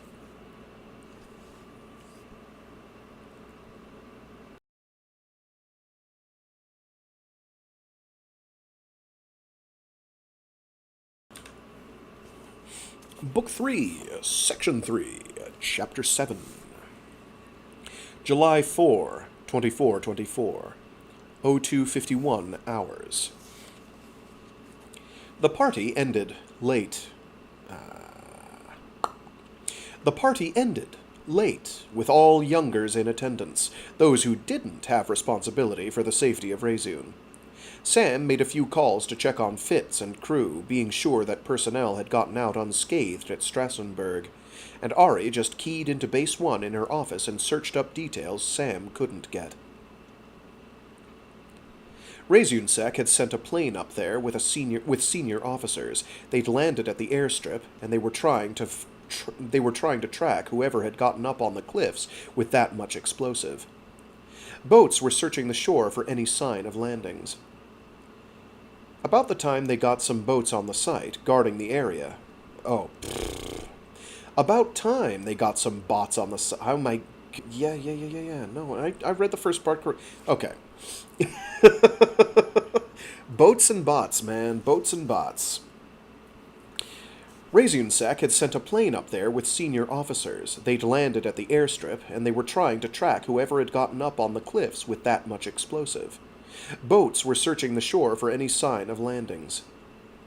About time they got some bots on the site, guarding the area, Ari said to herself, but they cost, and she was going to have to convince Yanni they'd be cheaper than rebuilding that tower. And the messages came flooding in.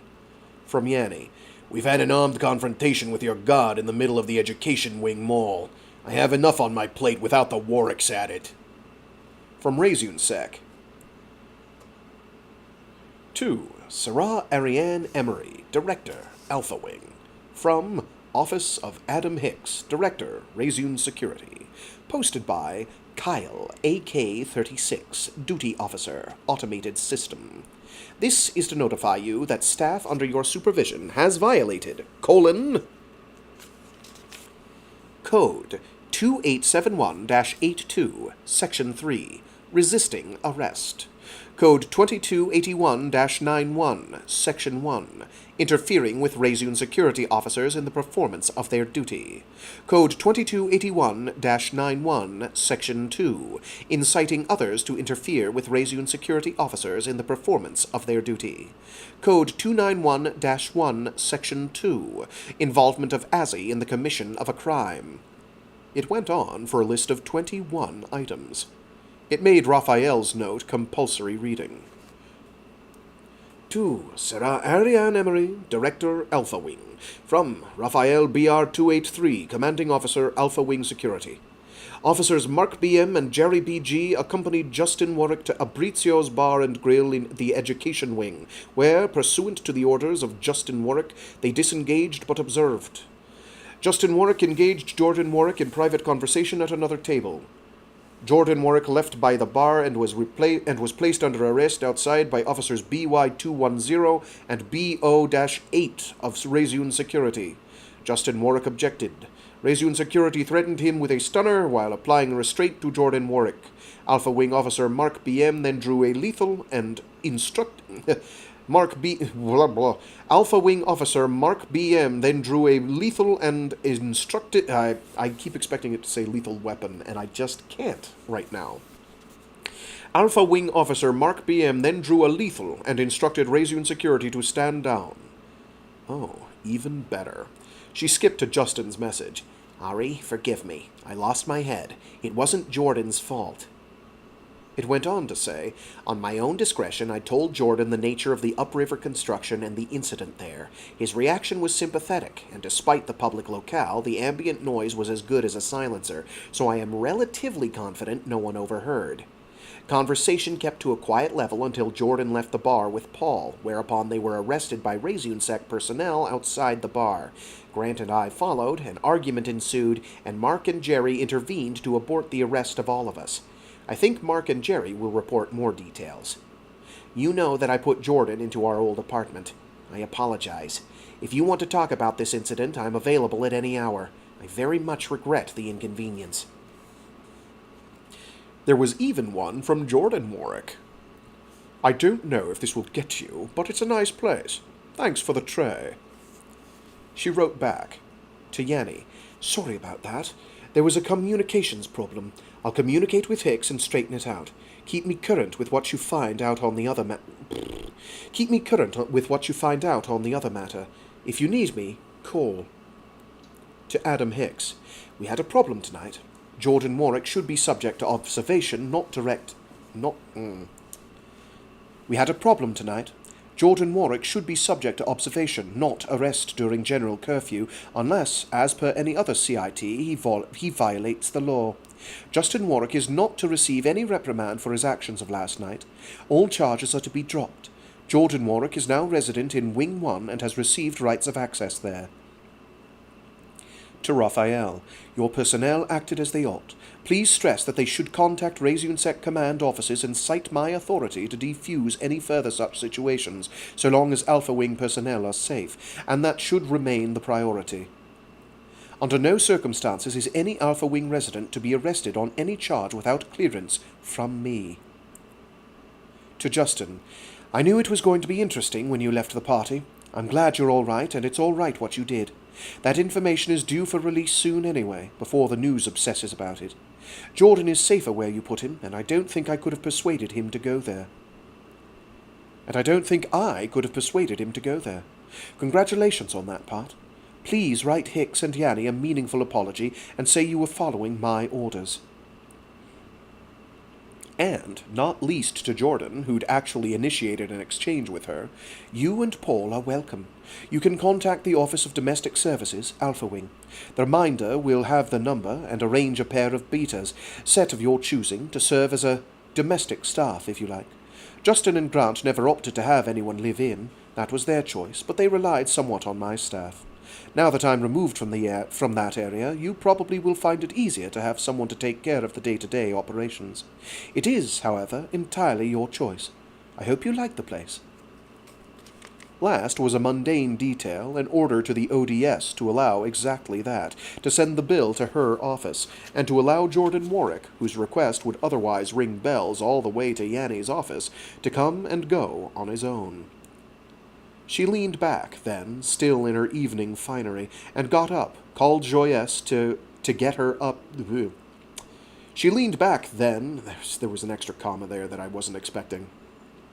She leaned back, then, still in her evening finery, and got up, called Joyce to get her out of the blouse and hang things in the fresher. She slipped on a gown and told Joyce, "Call Florian." For some nights, there was no other solution. She lay there abed, waiting, hands behind her head, and thinking, with some amusement, that she'd probably issued the order for Jordan's free pass only marginally ahead of Jordan's first provocation of security in that wing. And thinking, with much less humor, that the world was a little darker tonight, now that somebody had decided to bomb a tower on something she was building. It hadn't hurt anybody, but it had done financial damage. It was Razune property. More, it was her project. Maybe whoever had done it had known it was a special night for her. Was that too paranoid to imagine? First, the two nanistic specials, mightily inconveniencing Yanni's plans, and now this, a setback in hers. The Paxers usually expressed themselves harmlessly in graffiti, or, not harmlessly, in subway incidents in Novgorod. They didn't challenge Razune directly. Maybe that had just changed. It might actually be an improvement. If they got out in the open, where security could lay hands on them. Florian showed up in the doorway. "I'm not at all in a bad mood," she said. "I'm actually fairly cheerful, all things considered. You don't mind my calling you, do you?" "Not at all." "Not at all," he said, which he always said, but he always seemed to mean it. And he was just what she needed at the moment, a major distraction. And that is where we will call it for today. Tentatively, we will continue this tomorrow. Failing that, I guess, Thursday. I don't know. Day after. We'll figure it out. My schedule is mercurial this week. It's kind of tricky to keep a handle on. Anyway, thank you for tuning in indeed. Let's see. I haven't checked love notes. Oh, I did not want to do that. No, I have to find it again. Arrgh! Okay, here we go. Love notes. What do we got?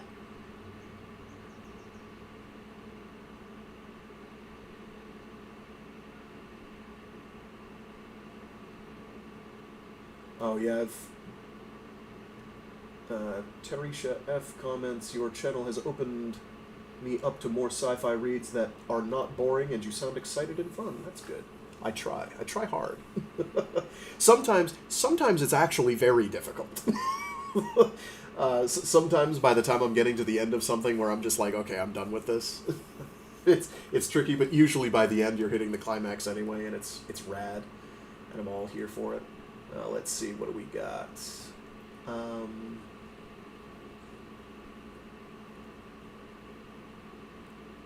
Oh, here we go. Brandon CWW comments on, what is that one called? Merchanter's Luck. Comments that they agree it would make a good movie. They'd also love a sequel a la Heavy Time or Hellburner. More Sandy. Indeed. He may well pop up in another one of the books that I just either haven't read or completely forgotten because I didn't read them in order by any stretch of the imagination. Because they aren't intended to be read in order, barring Heavy Time into Hellburner and Cytine into Regenesis. Everything else is read it whenever you want. They're all going to make reference to Down Below Station at some point, except for the stuff that takes place before it. But that's not most of it. Sorry you were late, Grape Juice. It happens. It's okay. Let's see. There was another one here.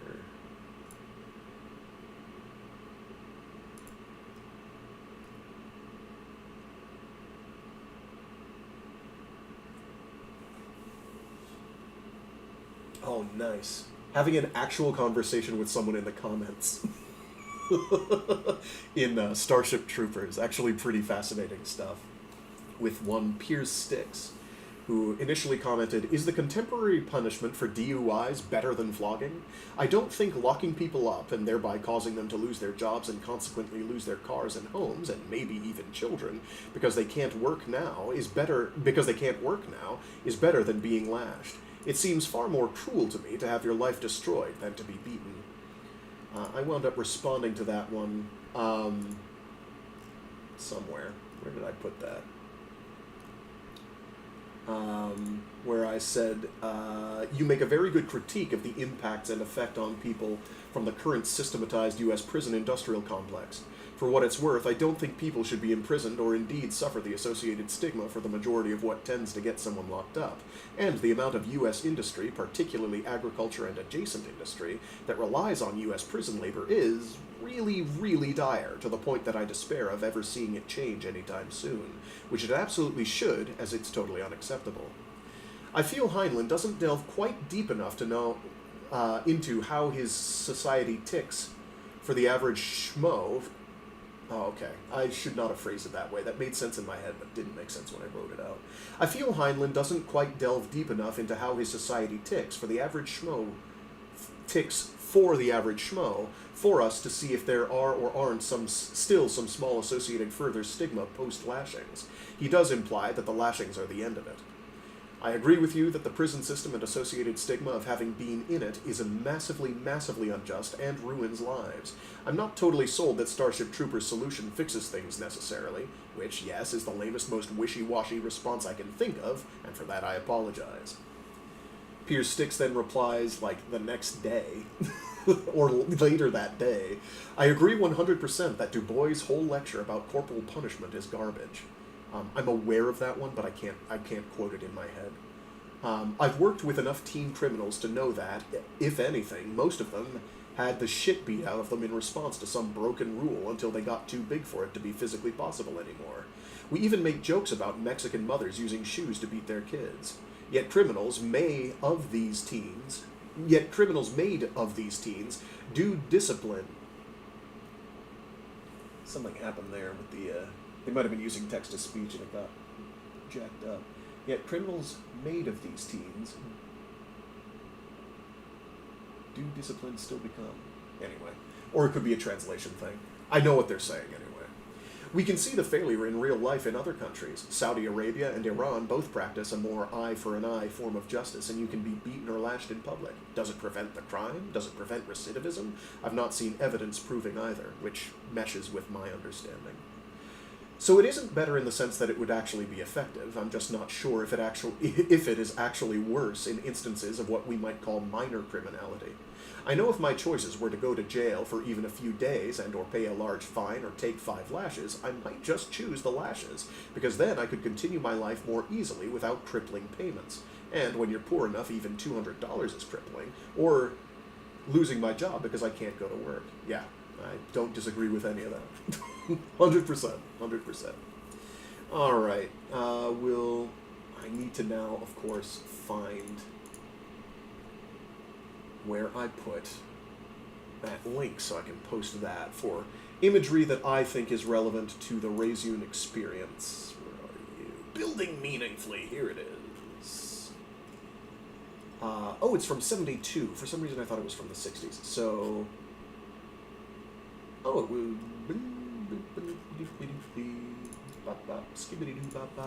And I'll post this, I'll get the images from this ripped, and I will post these as part of the slideshow. I've seen evidence confining the Middle East. You can leave your laptop and mobile out and no one will touch it for hours. Well, that's interesting. I was in Sweden once with a company laptop for a business thing, and it got stolen while it was next to me. So things happen. I had backups of everything on it. It wasn't the end of the world, but it wasn't ideal timing.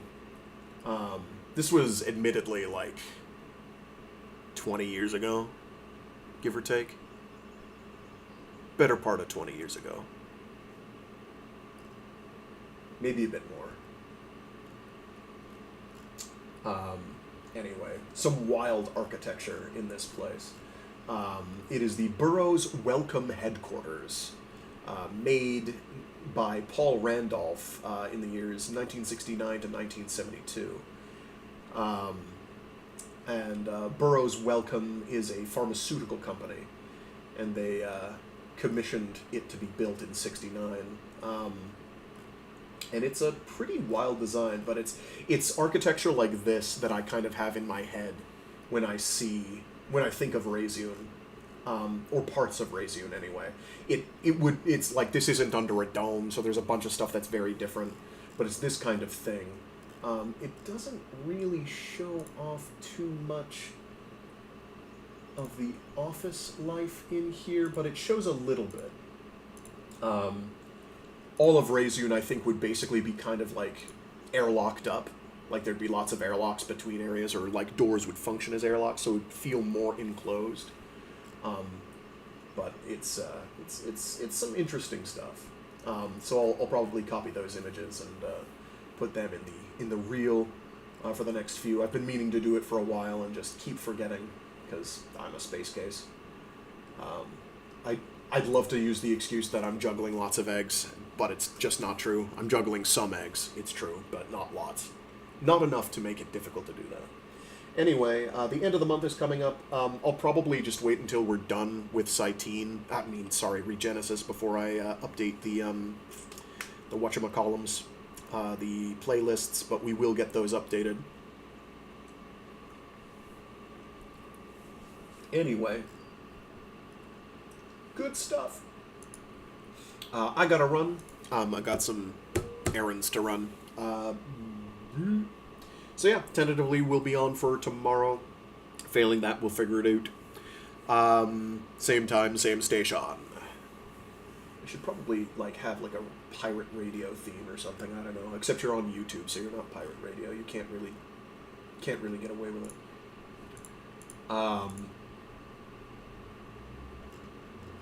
Anyhow,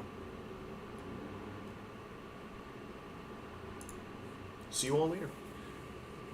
Oh, here we go. You would like the books FIT, Architect's Manifesto, and Body, Memory, and Architecture. I probably would. I have, oh gosh, what are those ones called? The, as a child, as a youth. Where are they? They were that collection, there was for cathedrals, pyramids, and one other that I'm not remembering off the top of my head. I had 3 of them. But all in black and white, but basically architectural drawings. And not quite blueprints, but showing how these architectural things were put together. I was very... There was a time when I could have become an architecture student, but didn't.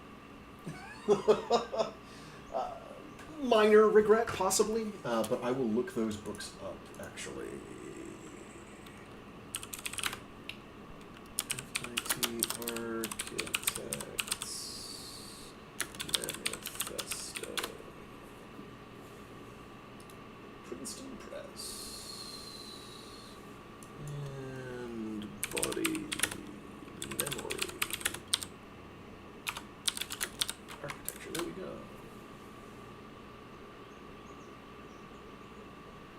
Actually, Body Memory and Architecture looks familiar. The title doesn't ring a bell, oddly, but the book definitely does. I didn't have a copy of it, but I may have read it at one point. I'll definitely check out an Architect's Manifesto, though. That would be interesting. There is a book I want to get a hold of. It's fairly new in the last couple years, called... this is unrelated to architecture. Oh gosh, what's it called?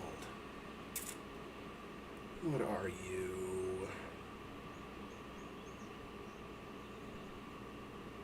What are you? Give me a sec here. I have it written down in a note that I sent myself. Here we go. I believe it is called The Currency of Politics. By Stefan Eich, I think it is. Let me just double check.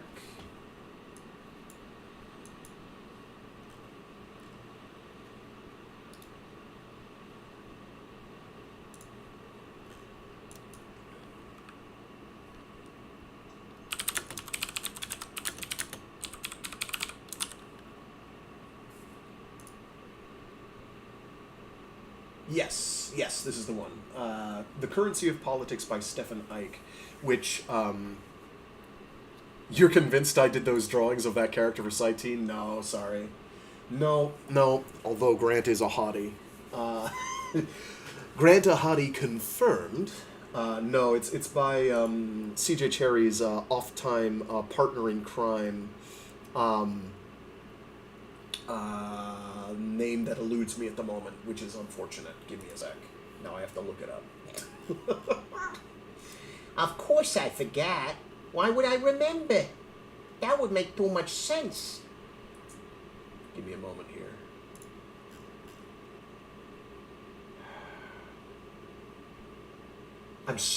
Something you'll probably learn about me, if you haven't already, is that I'm absolutely tragic with names. I'm horrific with names. There's some names that I'll remember very easily, and then 99% of the time, the only thing worse is faces to names. I don't know if I've gotten aphasia or something or what. It's pretty annoying. Okay, here we go.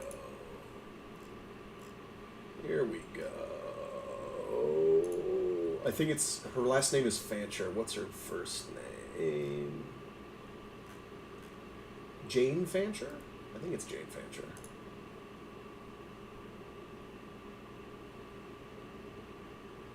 Where are you? Art show. Here we go. I love CJ Cherryh's website. It's very 90s, retro late 90s. It's what I'm here for. Yes, it is Jane Fancher. The image's name is Grant. It is copyright 1996 by Jane Fancher, and if I ever get dinged for it, so be it. So Jane Fancher does some painting work. I think she did the covers for some of the Gate of Ivrel series, but I'm not positive.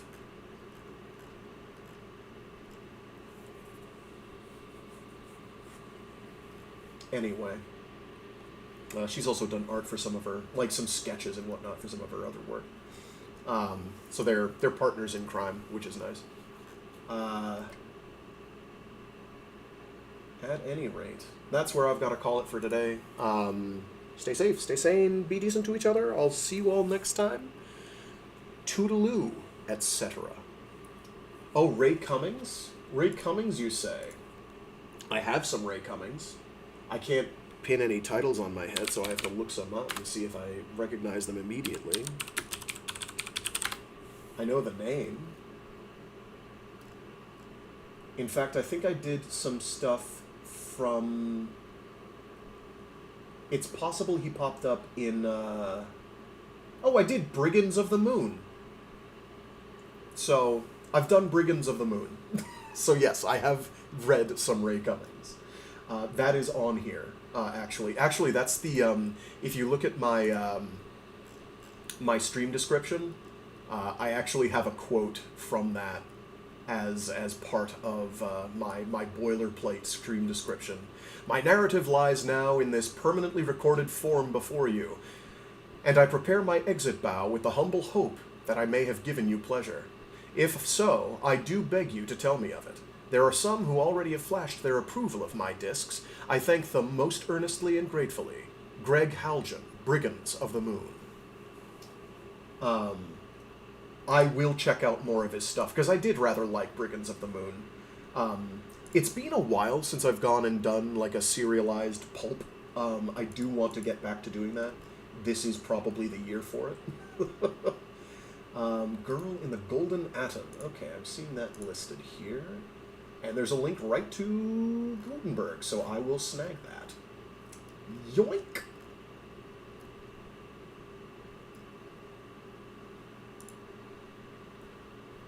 Yoink! I may read that one blind, actually. Because why not? Occasionally we do that.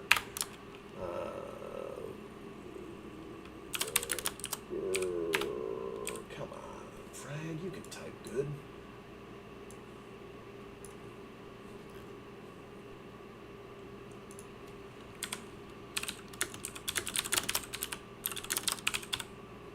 No, actually I have to find the folder where I put these. I have a Gutenberg folder. Where are you? There it is. Girl in the Golden Atom. Actually, I'll put it by author, because I'll get some more of his stuff while I'm at it. Folder. Ray Cummings. There we are. Yeah, I'll do it blind. Why not? I'll see how long it is. Plans are still kind of shaky because like the last week of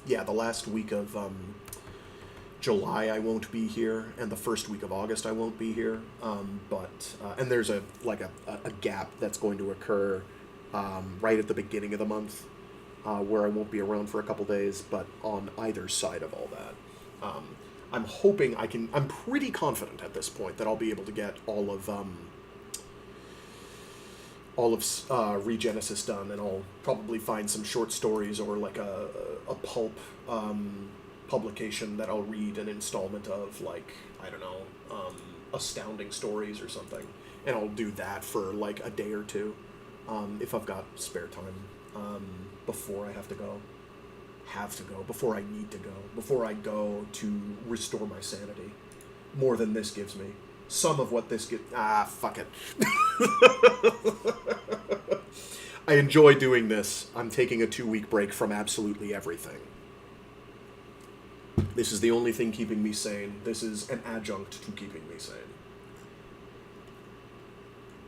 I don't tend to go on long vacations, though lately I've been able to book out a family thing for 2 weeks at a whack, at a location that will remain undisclosed. But yeah, I'll do some more Ray Cummings. I'll look for more of his stuff and set about snagging it.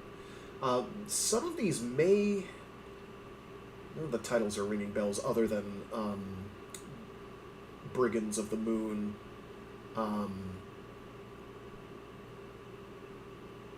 Off the top of my head, anyway. One of them may have been in Tales of the Radium Age. That tends to be a little bit earlier in the century. Well, no, it's around then. I have to go. I'll get around to doing more Tales of the Radium Age. There's another short story collection, I think collected by the same people, which kind of deals with the origins of superhero type stuff. Kind of, sort of, a little bit of kinda. Which is also kind of in this oeuvre of early sci-fi, like turn of the 20th century sci-fi. At some point, I'll get around to doing some Jules Verne, because why not? Same thing with H.G. Wells. They're foundational, they're classics. It's a thing that's going to happen.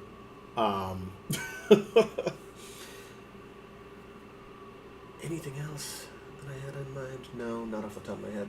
Anyway, thank you for the suggestion. I will definitely go for the look at these architecture books. And I will also... I did need to grab a copy of that and I forgot. That's okay, I'll do that later. And, yeah. Did I?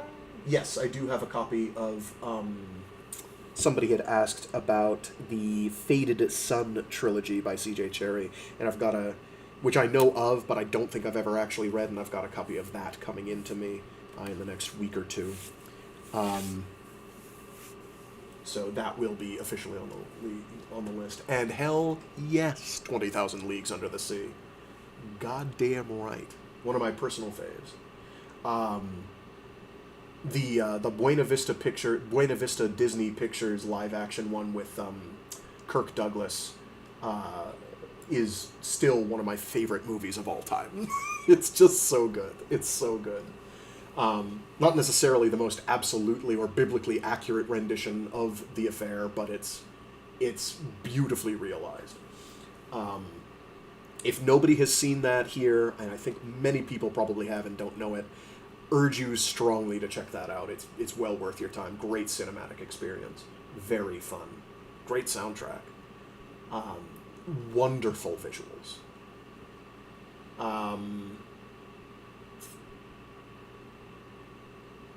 What is it? There's another good Verne one that I want to get around to rereading. I think it's Master of the World. There's a couple others. We'll definitely be doing 20,000 Leagues. That's like mandatory reading as far as I'm concerned. Oh, the black and white one is really good. Yes, that one is quite good. I think that one's from... Oh gosh, that's from a couple years earlier. Not as many years earlier as I thought. From 54, I think. And it's nope, that's the Walt Disney one. Where are you?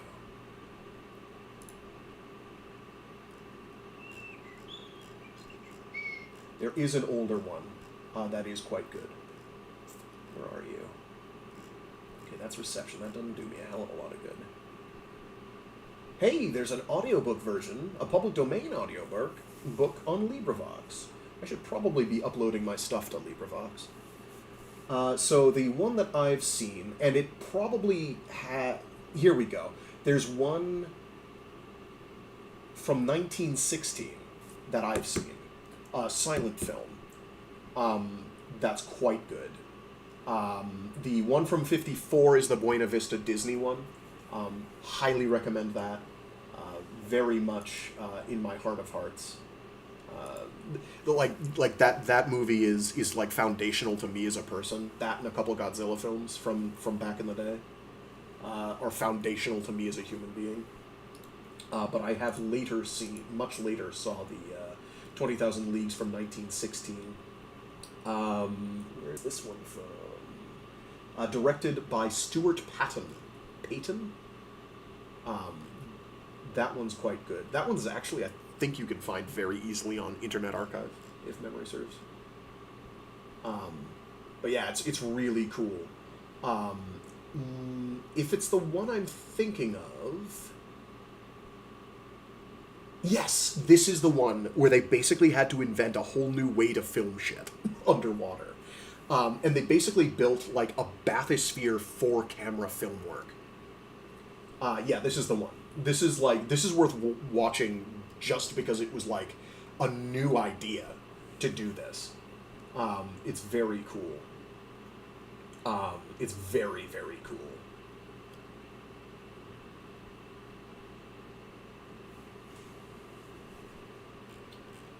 There could well be one from the 40s that I'm not aware of.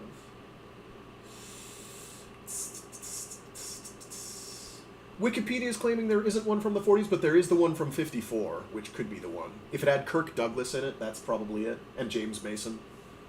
That's probably it. It's so good. The squid scene is mwah, chef's kiss. Love everything about a giant monster every time. Oh, there was one from the 80s? I didn't know about that one. I knew there was one made in the 90s. For, like, straight to TV that I heard about much later. Didn't know about the one in the 80s. Anyway, that's enough yapping out of me, but I gotta run. But definitely check out the 1954 one, or the one with Kirk Douglas and James Mason. Definitely check out the one from 1916. That one's phenomenal. Because they built like a bathysphere for filming. It's very cool. Other black and white movies with notable water photography and the advancement of photography technology. I believe the Creature from the Black Lagoon necessitated a new kind of camera technology to encase a camera in a waterproof shell in order to do the underwater scenes. They basically invented that whole cloth at that point, I believe, for that movie, for the filming of that movie, which makes it an interesting one. But anyway, yes, we'll get around to that. I can't promise it's going to be anytime soon, Grape Juice, but it will happen at some point. Possibly this year. In fact, I'll probably prioritize it. We'll do some old, we'll do some new. Maybe that's what we'll do.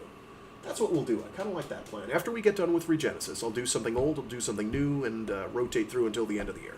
How about that? There we are. Anyway, that's where I'm at. I'll see you all later. I did the spiel already. Toodaloo.